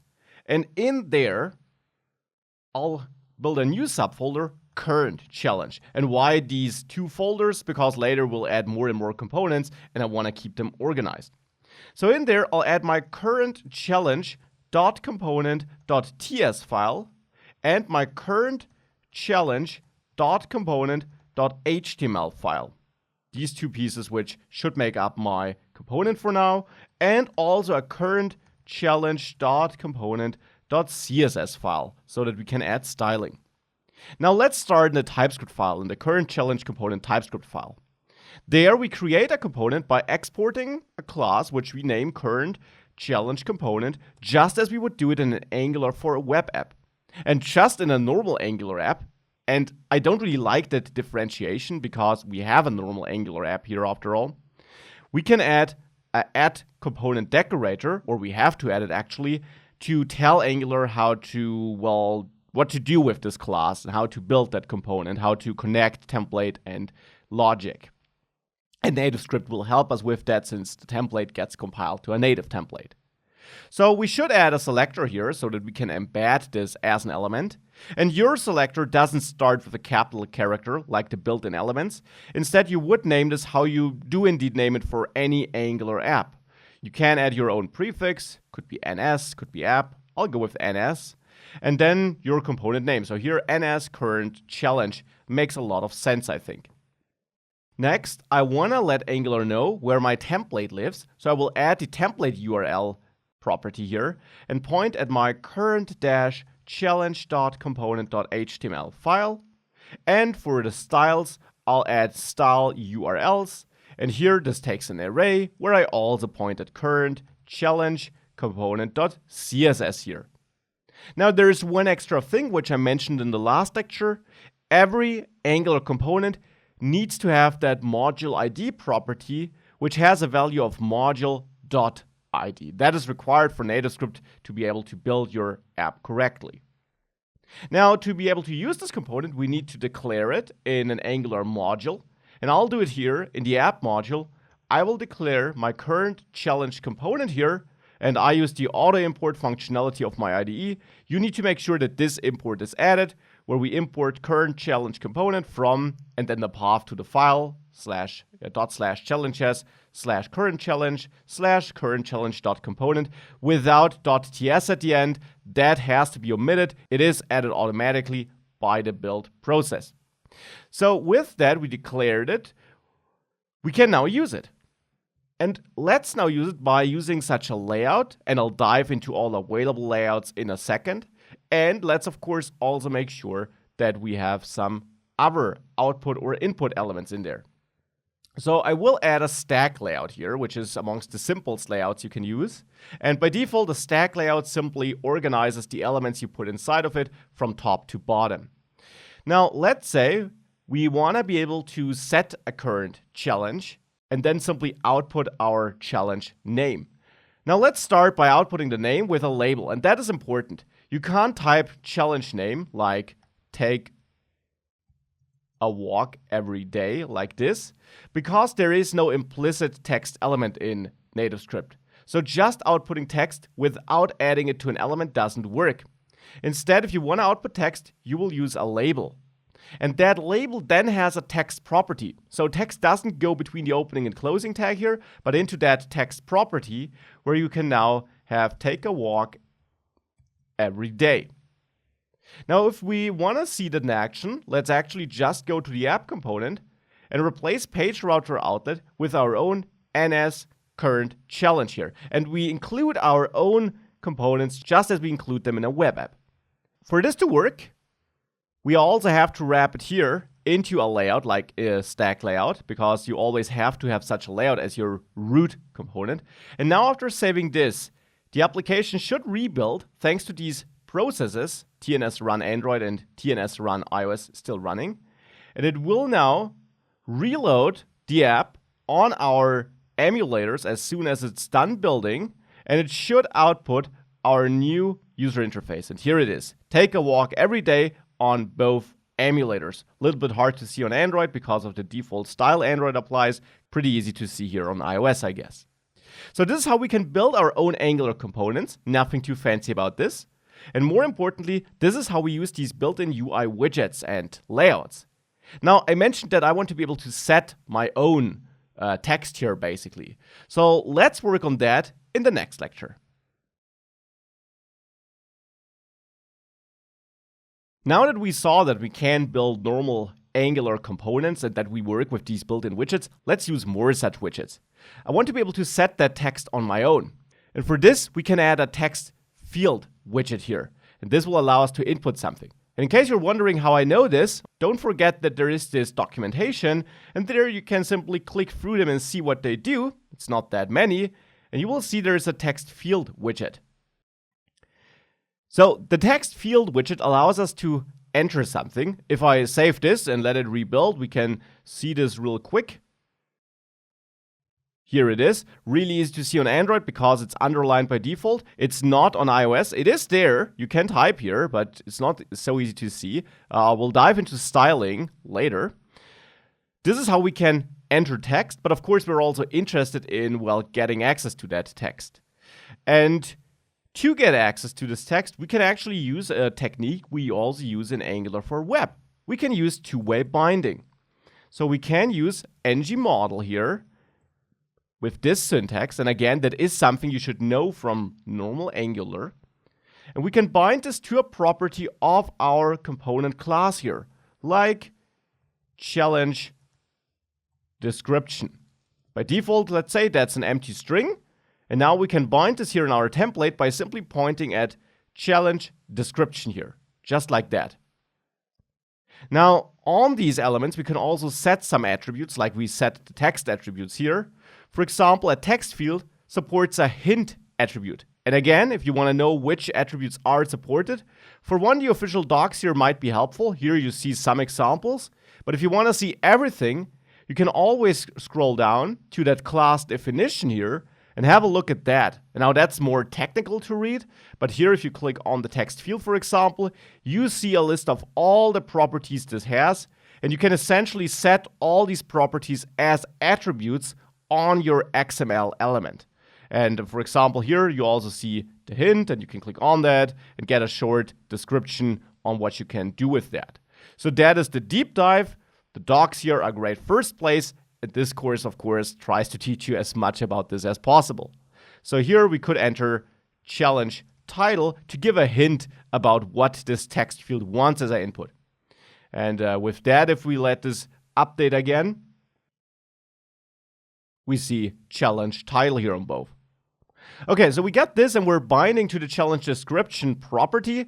Now, of course, we now want to use that property value to which we're binding here. And to use it, let's add a button here. And on that button, let's say set challenge, because we now want to set our challenge to whatever we entered here. And obviously, we'll get more sophisticated than that throughout the course. Now, let's try a first way of setting this by binding the text here with property bindings indicated by the square brackets, which is how you can set a dynamic value to this attribute. And you can do this with any attribute. You could also bind the hint here dynamically. And there, I want to set this to the challenge description property, which I'm binding to with ngModel here. Well, if I now save this, we wouldn't even need the button for this, by the way. If I now save this, you will see that as this reloads, if I type here, we see the button without a text because I haven't added any, but we also see that there's no output below that. And the reason for that is that for ngModel to work, we actually, just as in Angular for Web, need to import an extra module here in our app module. And that would be the NativeScript Forms module. Now we need to import that, and we do import that. We do import the NativeScript Forms module from, and actually it's already hinted here, from NativeScript Angular/Forms. So this now imports the NativeScript Forms module, and this unlocks the usage of ngModule in our component here. So with that import added in the app module, we can wait for this to reload, and you will now actually see that as I type here, output gets added at the bottom. This works. So now we got this output working, but we added this button. I want to use that button to output my content. And for this, we can use something which we also know from Angular for Web. We can use event binding with normal parentheses. Now on the web, you would listen to click. This does not exist on a NativeScript element. There you have tab instead. And just as before, the official docs are of help if you want to find all available events. You can click on gestures here, and that gives you an overview over the gestures, the user input events basically, which NativeScript supports. Here they are, and here you find examples on how to listen to them. For example, a double tap here, or also a long press. Well, we are using a normal tap here. And we can now bind this to a method which should get executed, or have some inline code here that should be executed. So here we could execute onSetChallenge. The name is up to you. Copy that and add a method of that name here. And now in that method, we can define which logic we want to have in here to set our challenge. And here I'll simply add a current challenge property, which is empty by default. And I will then set this current challenge equal to challenge description, so to what the user entered, here in onSetChallenge. And now the last thing we need to do is we need to use current challenge and bind this to our text here. Because now with two properties which are set upon a tab here, we make sure that we have no live output here in the label, but only after we confirmed on the button. Now, on the button, it also doesn't hurt to set a text attribute, which it supports, to have some text on the button, which should be set challenge, because little mistake here on my side. Of course, set challenge like this doesn't work. I did mention that there is no implicit text widget. It's easy to forget this if you work on the web for a lot, but on NativeScript, you add all output text always on properties of your widgets. So that's also why I left this error in there. It is a common error. You need to set the text attribute here. So with that, if it now reloads, now we see the button here. And now if I add take a walk every day here, only when I click this button, it occurs down there. Take a walk every day on iOS. It works the same on iOS, of course. So what you can clearly see here is that you still use these general Angular features like property binding or event binding or two-way binding, just not string interpolation because you have no implicit text you could output here, right? It's not supported. But you use these other elements just as you use them in Angular. You have the general flow of data as you can set it up in an Angular web app. But we are using these special widgets. And by the way, this should be a button with a capital B. It worked with a lowercase b too, but best practice is to use capital characters to make it really clear that this is not HTML. And with that, we get our first very basic user interface built. Of course, not that beautiful though. So let's dive into styling next before we thereafter have a deeper look at all the built-in layouts that are supported. So we can set our current challenge here. This is the challenge, but beautiful is different, I'd say. So let's learn how we can actually style in NativeScript. And as always, and I'm just mentioning this to make you sure that you can do as much as possible on your own in your own projects too. As always, the official docs are of help here. You can check this styling part here to learn more about how styling works in NativeScript and which possibilities you have there. Because the good thing is you can use CSS with the same rules you use on the web, but actually not all properties are supported, but only this list of supported properties, which you find here. And you should check this regularly if you're working on NativeScript, because this list is always up to date and new properties are getting added all the time. And you have a supported list of selectors you can use. So you can use things like the type selector or class selector and so on. But for example, regarding pseudo selectors, only a bunch of pseudo selectors are supported. It's actually not just highlighted, as it says here. There also is disabled. But you don't have hover, for example, because you can't really hover on native apps. So this is how styling works. We use a sub-selection of CSS, you could say. And we can use our CSS files for the components just as we do it on an Angular app. You can also set inline styles though. So for example, on my label here, I could set a font size. Important, you have attributes which are in camel case, lowercase starting character. Every character of a word inside the word then starts with a capital character. You could set this to, let's say, 20. Also important here, for units, you don't have pixels or rem, you have just a number, and these will automatically be device-independent pixels, so adjusted to the resolution of the device. The only alternative are percentages, but here I want to use an absolute size. And we can set inline styles like this, and as this reloads, if I add my challenge here, you see it's a bit bigger than before because the default size was not 20. You can also set inline styles with the style tag here, just as you would do it on the web. Now with the CSS property font size, which is supported if you check the official docs, which you again set not to pixels, but also to a unitless value here. And this will have the same effect as before. Let's now try it on iOS. This works. Here it is, bigger than before.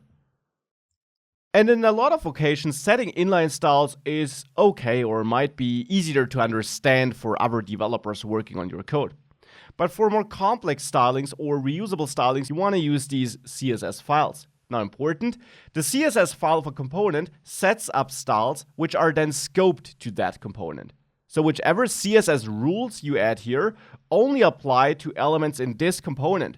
So if I, for example, style my stack layout here to have a border color of red and a border width of 5, if I do that here in my current challenge component, you will see that as this updates, I do have my red border, and you don't need to set the type of border to solid. I do have my red border around this stack layout, but remember that in app component, we also had a stack layout around the overall page, you could say. And there is no red border around that, because your styles are scoped to your component if written in the component CSS files. On the other hand, you can set up global styles in the app CSS file if you want to do that. Here, by the way, we are importing a default theme, more about theming in a separate module. But here, I could style my stack layout to have a border color of green and a border width of 8, for example.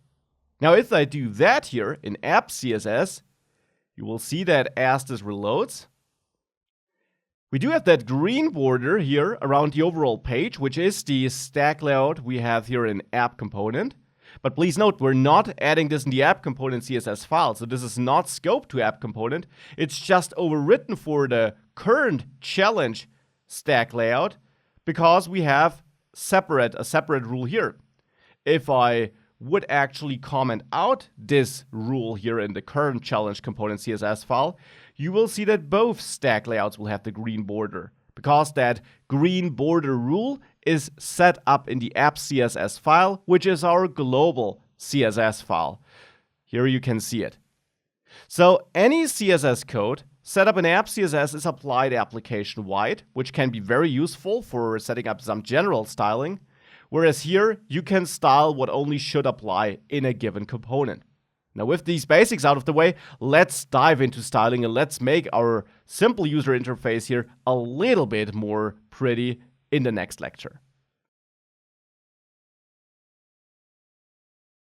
So now that we understood how styling generally works and that it's awesome, let's actually improve the styling here. And I want to have a mix of app-wide styles, for example, for the button and the text field, where I want to have a general, you could call it theme in my app, and component-specific styles for the text here, for example, for my current challenge. So let's start with that current challenge text. Here, I got this label, and I could select it with the label type, so I could simply style label here. Or, just as in web CSS, we can add an ID and select by that with the hashtag selector, or add a class and select by this. So here, I will give this a class of title, and in our CSS file, I can then add a title class selector here. And here, I want to now set a font size of, let's say, 26, and I want to align the text in the center, which I can do with text align center. And again, that is something you know from the web. Both properties are available in the web. Here, the unit is different because we have no units like pixel here, but just a number. But that is it. Now, let's also add a color. And for that, I want to pick some purplish color maybe. Maybe here into this area. Yeah, I like that tone. And let's give it a font weight of bold. Now, with these 4 properties added, which are all supported, you can, of course, check the official docs. As this app reloads, we can set our challenge here, and that looks a lot better than it did before. Now, let's also add some distance between our text here and the button by adding a margin. And just as on the web, you can set a general margin with the shorthand notation you know from the web. Or you set something like margin top, and there we could set this to 10, for example. Again, device-independent pixels. If we save this now, we can take a walk here on iOS, and we see there is some distance between the button and our text. Okay, perfect. So this is the text. This is good for now. Now, let me also set some global styles. And as I mentioned there, I want to style the button and I want to style the text field. So our input element, which we have here. Now let's maybe start with the button. You can absolutely have different styles for iOS and Android, and I will dive into how you set up different styles in that styling and theming module a little bit later, where we dive deeper into everything you can do with styling and so on. For now, I will set one style for both platforms by going to the button, and there I'll set a background of this same purple I used before here. So let me copy that hex code. I'll set a border width, and you need to set that to make sure that you really get a nice looking button in the end. Otherwise, you might end up with a button where the background is not applied because it doesn't have a border. That is because of how the compilation to native widgets works. So I'll set a border width of 1 and a border color of that, well, same color, and a text color of white, let's say. Now let me save that, and let's see if that looks something like I want it to look. Yeah, doesn't look too shabby. Certainly on Android, a little bit of improvement is needed here on iOS, but I like the direction to which we're heading. Now I don't want to have a button which spans the full width of the page. And in general, we can control this with the layout that surrounds it, but we can also set a width property. And for example, we could say that the button should have a width of, let's say, 100. Now, this is not really what you want to have as a global setting, because that means that if you have longer texts in your buttons, then they will get cut off. So in reality, you would want to have a percentage of, let's say, 100%, and then control the width of the button with the surrounding layout. Yeah, here we can actually see what I meant. It's getting cut off, doesn't really look pretty. So what I will do here for now is I'll increase this to 400, which should be enough space. And I'll add some padding here. And I want to have padding top and bottom of, let's say, 5 and left and right 10. And if we now save this, we should have a prettier button in the application. Yeah, this looks better. A little bit too wide now, so maybe 250. And I also want to have rounded corners, which we can set with border radius, which is also supported by NativeScript. So you see it supports a lot of core CSS properties. And I'll set this to 30% here. So you could also set an absolute value, but I want to use a percentage value. And now we should get a nice button with rounded corners. Yeah, I like that style. Now, last change is that I want to add a margin, top and bottom, of, let's say, 5 and 0 left and right by default. And I'll change the selector from button, which should start with a capital B, by the way, was just auto-formatted by my IDE. You can use it with a lowercase b2 as you saw, but I will change this to a class selector for .button so that I can actually control which buttons should get this default style and which buttons not. Because maybe I don't want to have this default style for every single button element on the page. So here I will add this class btn, which I just set up globally, so that this button will get this style, which is set up here in app CSS. And with that, that looks quite decent.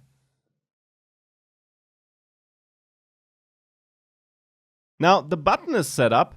I now want you to practice styling a little bit by also styling that text field.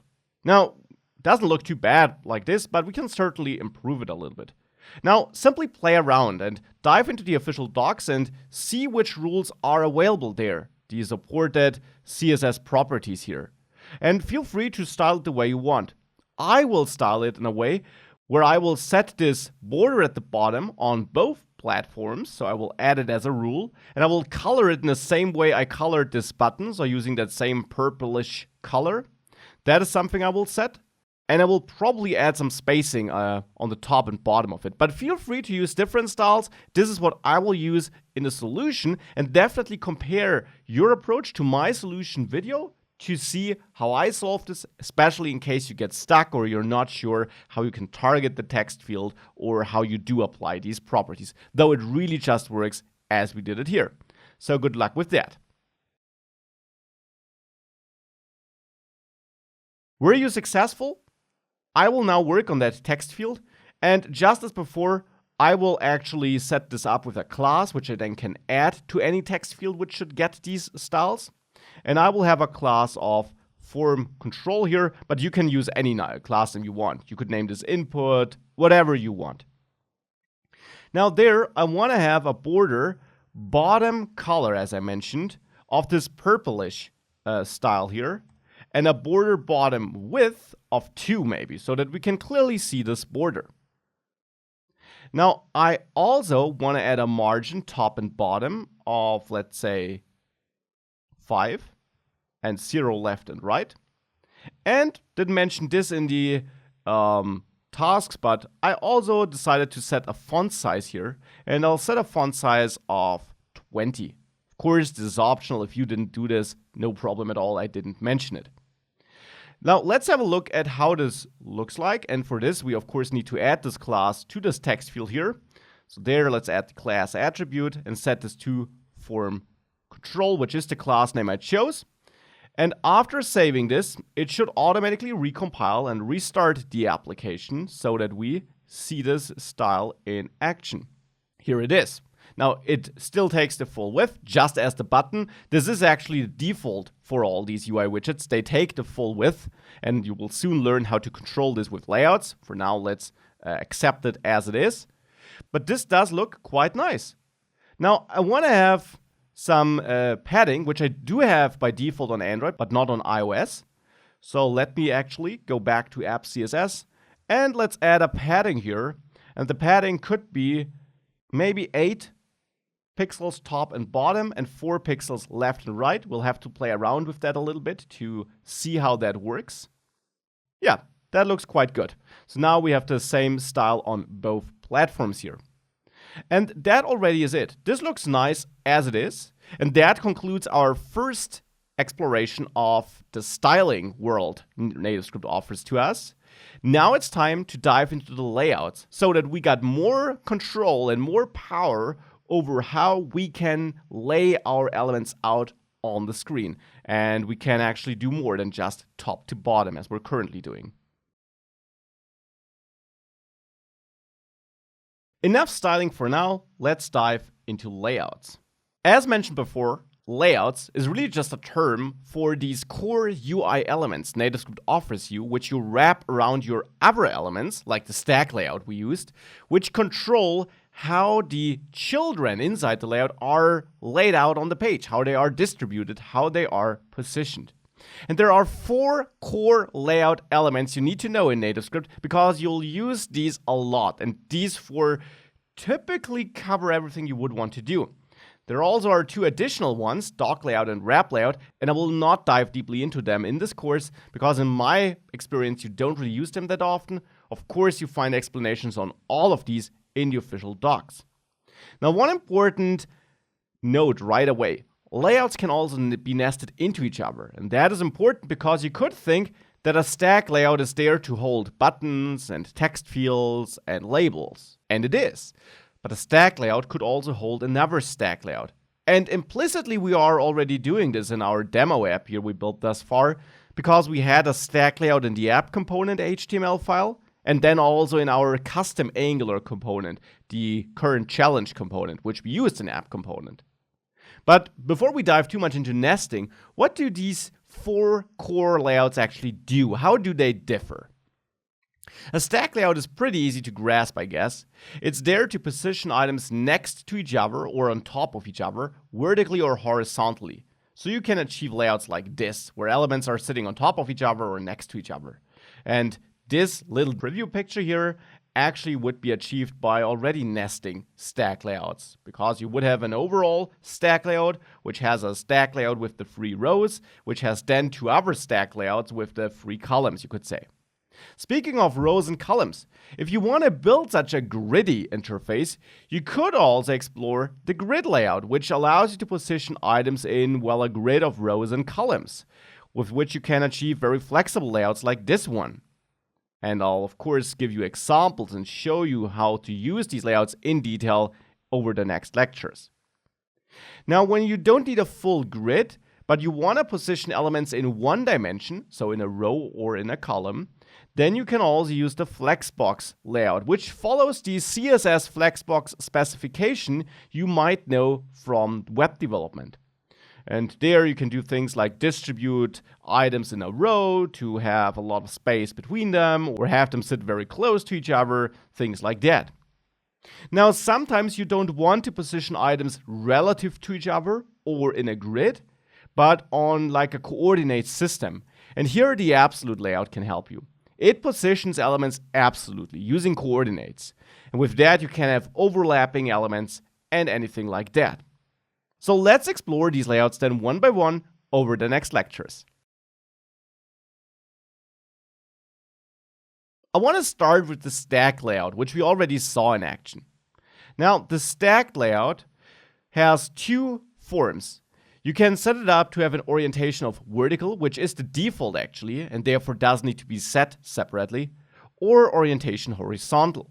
Now, in the vertical orientation, elements are simply added top to bottom on top of each other here. And that is also what we used in our demo app, where we had the text input at the top, then the button, then the label. With horizontal, you guessed it, items sit next to each other in a row. Now you can not just configure the layout element, you can also configure the children in such a layout, and that is now not limited to stack layout for this specific property here. You can set horizontal and vertical alignment to control how child elements lay themselves out or position themselves in the layout container. Again, horizontal and vertical alignment can not just be used in a stack layout, but you often use them there because other layouts like flexbox layout, for example, have different means of positioning children. But more on that when we reach that layout. So let's actually see it in action then. I guess we already do see it in action in our app, of course, but I want to see it in more action, and for this I'll create a new component.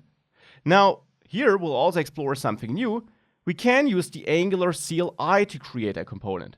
And for that, you should just make sure that you have the Angular CLI installed. You can get it on cli.angular.io by simply running this command here, npm install-g Angular CLI. You don't need the other ones, just this one. And this will install the Angular CLI globally on your machine. And with that, you can run commands with the ng command.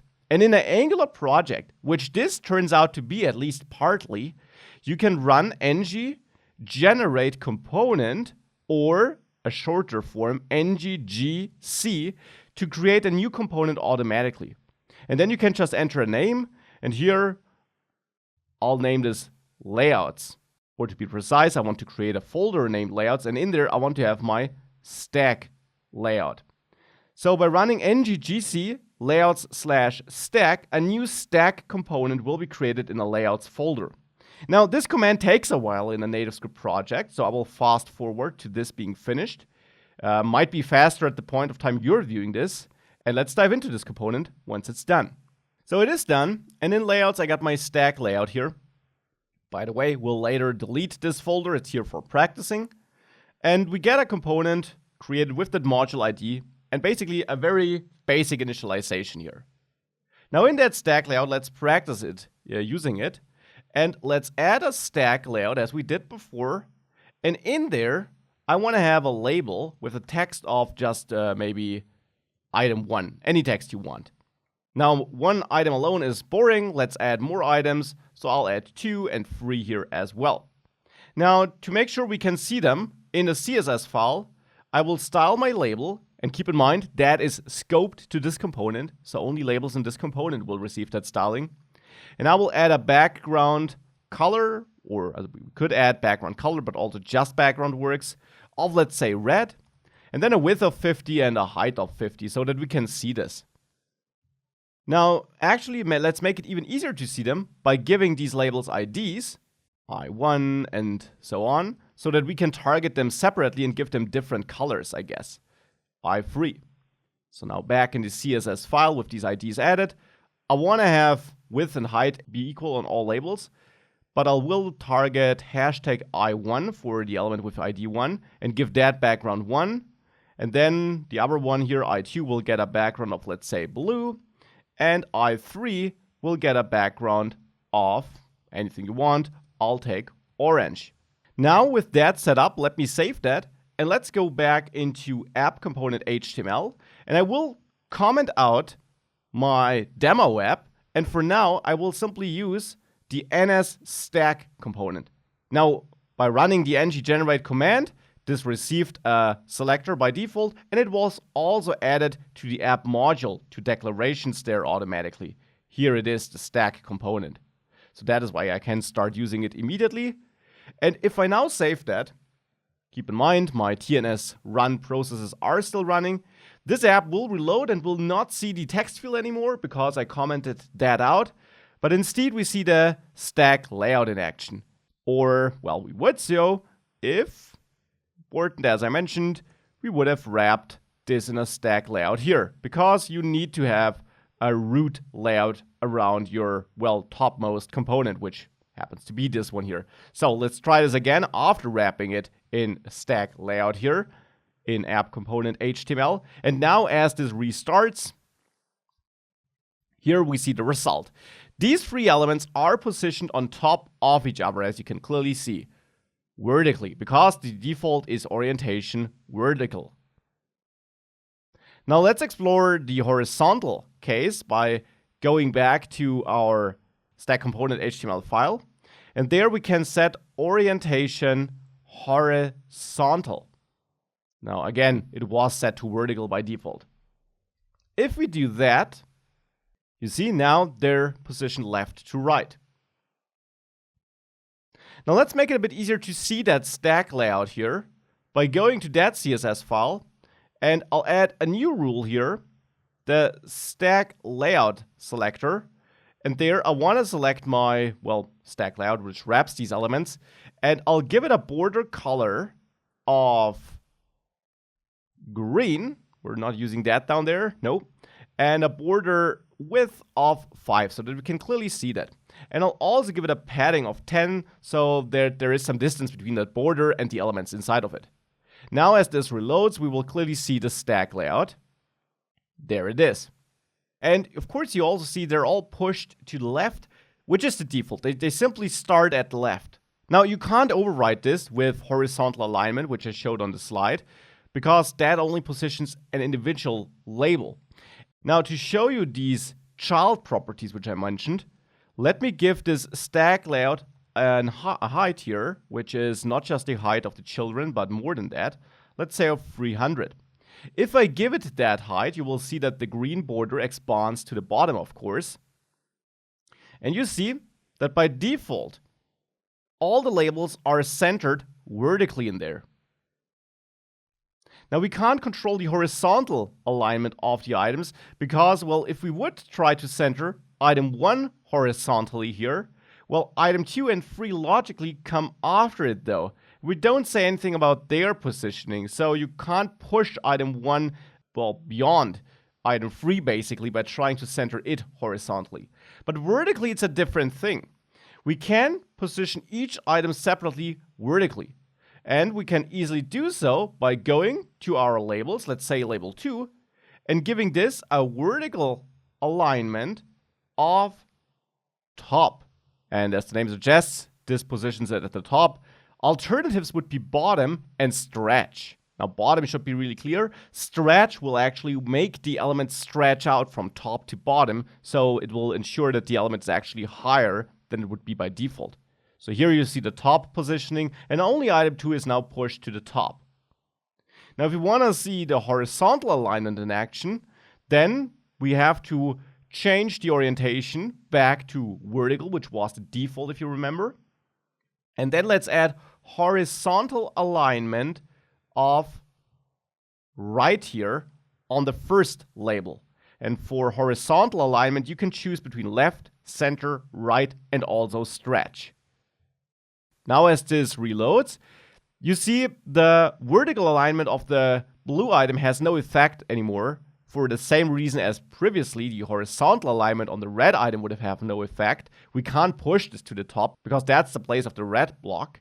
But this is pushed all the way to the right because of horizontal alignment right. Now, this can be a bit hard to understand when you first dive into this, as always, dive into the official docs and their layouts, layout containers, and then dive into the layout container you want to play around with, like stack layout here, to learn more about it and learn more about the configurations you can set up there and what you can do with it. They're actually also using that trick of using colored labels to make it really easy to see what gets positioned where. Now that is the stack layout already though. It's basically all you need to know about it, and it's a great choice if you simply want to position items well after each other, as we did previously in our demo app here with a text field, a button, and the output, or next to each other. Now the stack layout is pretty nice, but it's also pretty simple, which is generally good, and in a lot of cases it offers all we need. But sometimes you need more control over how the elements in your layout are distributed, if there should be more space between them, and so on. And that is where the Flexbox layout can help you. And if you know the Flexbox for Web specification, attached you find some useful links regarding that. Keep in mind, these links are for web development, not native development. If you know that, then using the Flexbox layout will be really easy. Just as with the stack layout, there are two important core ways of using Flexbox layout. You can set a so-called flex direction, which is either row or column, and the default would be row. Now there, elements are distributed like this, you could say. That is not the default, that there is some space between, but that space here really highlights where Flexbox differs to the stack layout. On the stack layout, elements would come after each other, and you could do some positioning with horizontal and vertical alignment, but you were pretty restricted there. With the Flexbox layout, you got a lot of properties you can set, both in CSS and directly on the element, to control how the child elements are laid out and how they are distributed in the layout container. And you can do that both for row and, of course, for a column. And here would be an example for where there is no space between them, or not so much, but where they are all pushed to the start of the layout container. Now, there are tons of positioning possibilities, and we'll dive into a lot of them here. But as always dive into the official docs and there into the Flexbox layout to learn all about it, because there are so many combinations, it's impossible to show them all here, and playing around with it really is the best way of mastering it. Nonetheless, let's now dive in and let's see what we can do with it. I'll create a new component for that with nggc, also in the layouts folder, but this will now be Flexbox because we'll now play around with the Flexbox layout. And let's wait for this to finish. Here it is finished. And let's go into that newly created Flexbox component. And in there, I'll add my Flexbox layout, opening and closing tag. And I will repeat the setup I had in my stack layout. So I'll quickly copy these three labels with their IDs and that text and add it here. And I'll also copy the CSS code I had for the stack layout and add it here, with the difference that I, of course, will style my Flexbox layout here and not my stack layout. That should be a capital L. Auto formatting here overwrites this all the time. So now with that, I got that added. We can now use it in our app component. Instead of that stack layout here, I'll now use ns Flexbox. Here it is. And let's now save this and therefore reload the app on these devices. There it is. And here we can see how Flexbox works. By the way, we can also see that there's a tiny difference between iOS and Android. The text in these boxes is centered vertically by default on iOS and on the top on Android. You can change this with different CSS rules. Check the CSS docs. It's not related to the layout. The layout here, the Flexbox layout, is responsible for distributing these boxes. By the way, in case you're wondering where this extra space here is coming from on iOS, that is basically some space reserved for the main navigation bar, which we don't have here by default. We can see that the behavior is the same regarding the fact that it seems to be left to right and all the elements stretch top to bottom. Because the default for the Flexbox layout is actually a flex direction of row. And you can set this here, just as all the other properties I'm about to show you. You can set it here on this layout, Or in the CSS code, there it would be flex dash direction though. So whatever is camel case as a property becomes kebab case here, so with a dash between the words. And this is, as I mentioned, row by default. Now you can also change this to column. And I will not change it in here, but actually here, because I think that's a bit easier to see right now. So I can set flex direction to column here on my flexbox layout. Now let's see how this changes things. You probably can guess it already what will happen. Column, of course, now distributes the items vertically from top to bottom as a default. Now there also is row reverse and column reverse.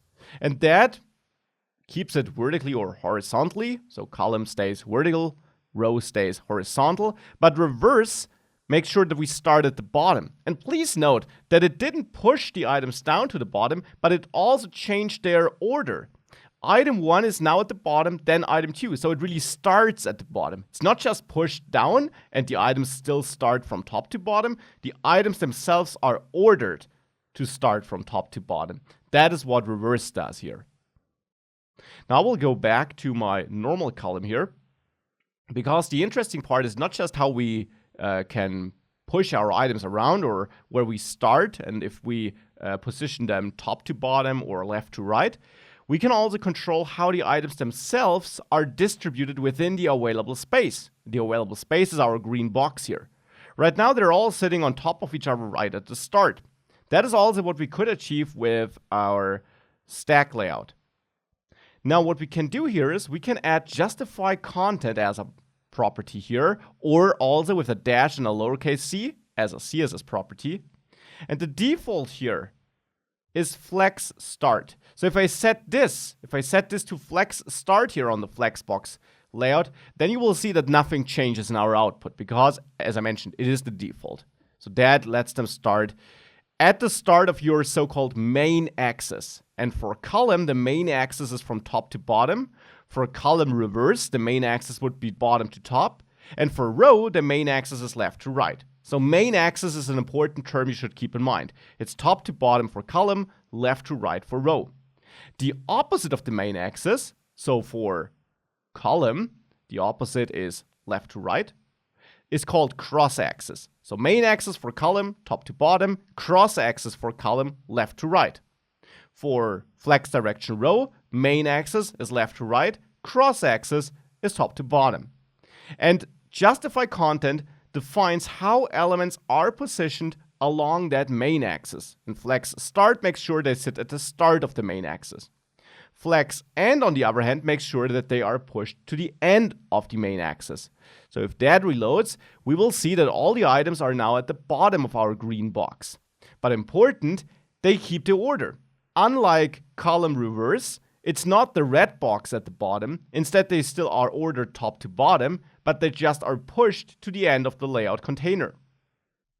Now, besides flex start and flex end, we also have center. And that is great if you want to, well, center the items in the box. So now you can see all three items are absolutely centered in the green box. Sometimes you also want to have some space between these items, and you can do that easily with Flexbox too.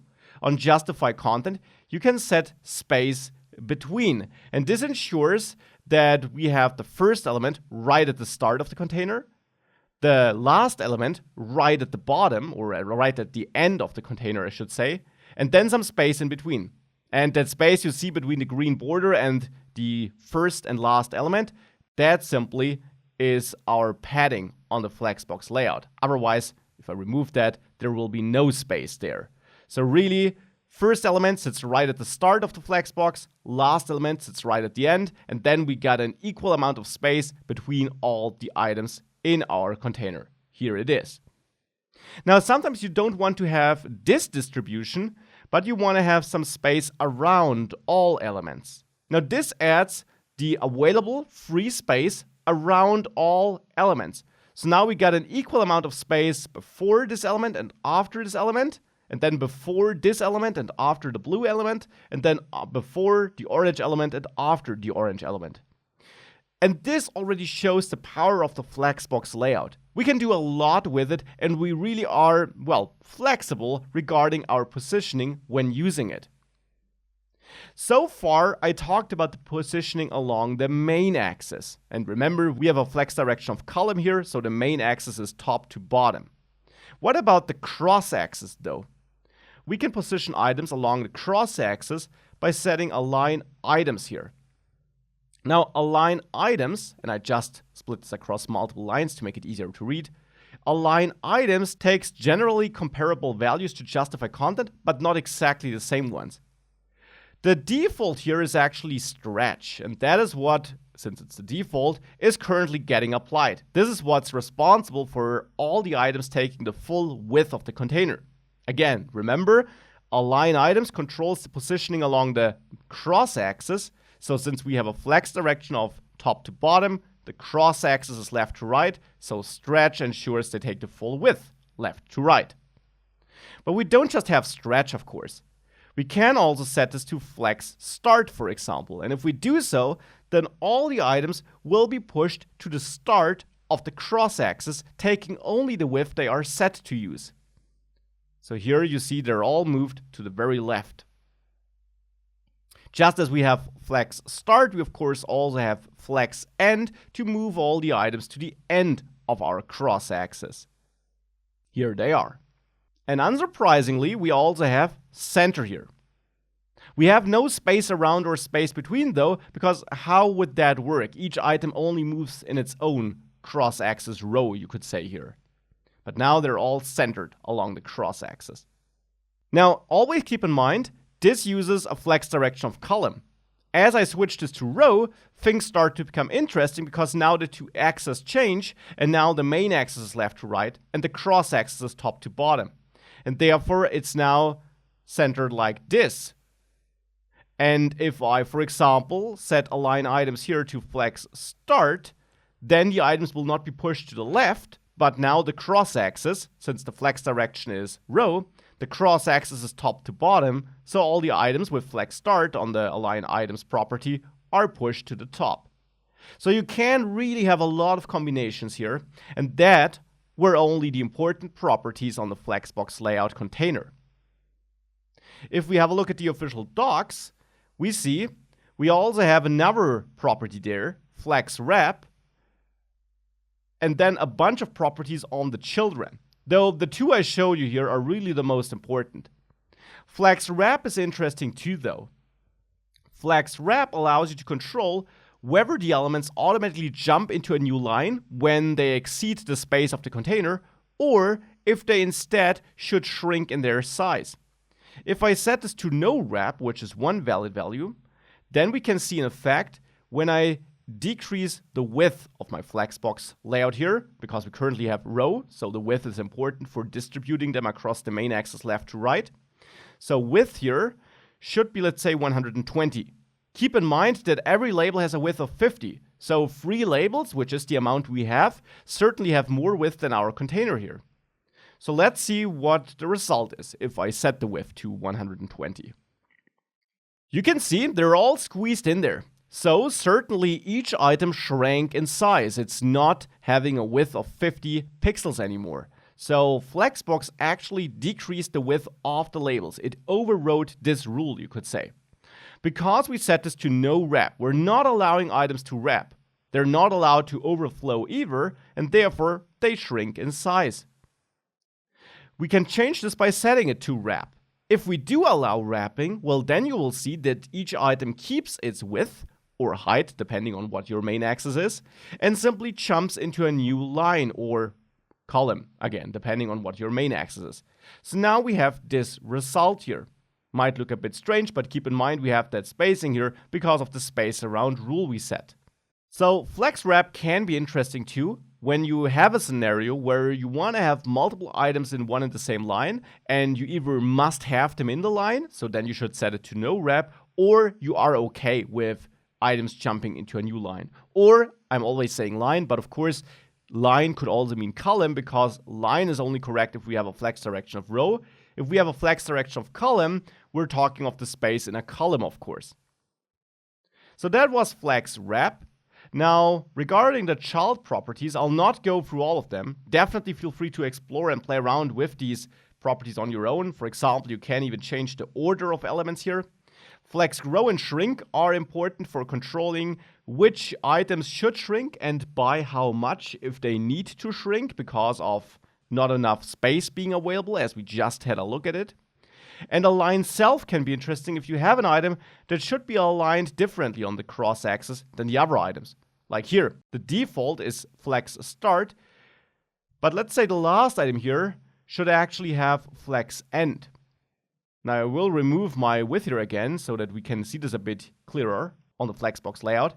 And now if I set align self to flex end for the last label only, as this reloads, we can indeed see that that last label indeed deviates from the behavior of the other labels. So a lot of possibilities there.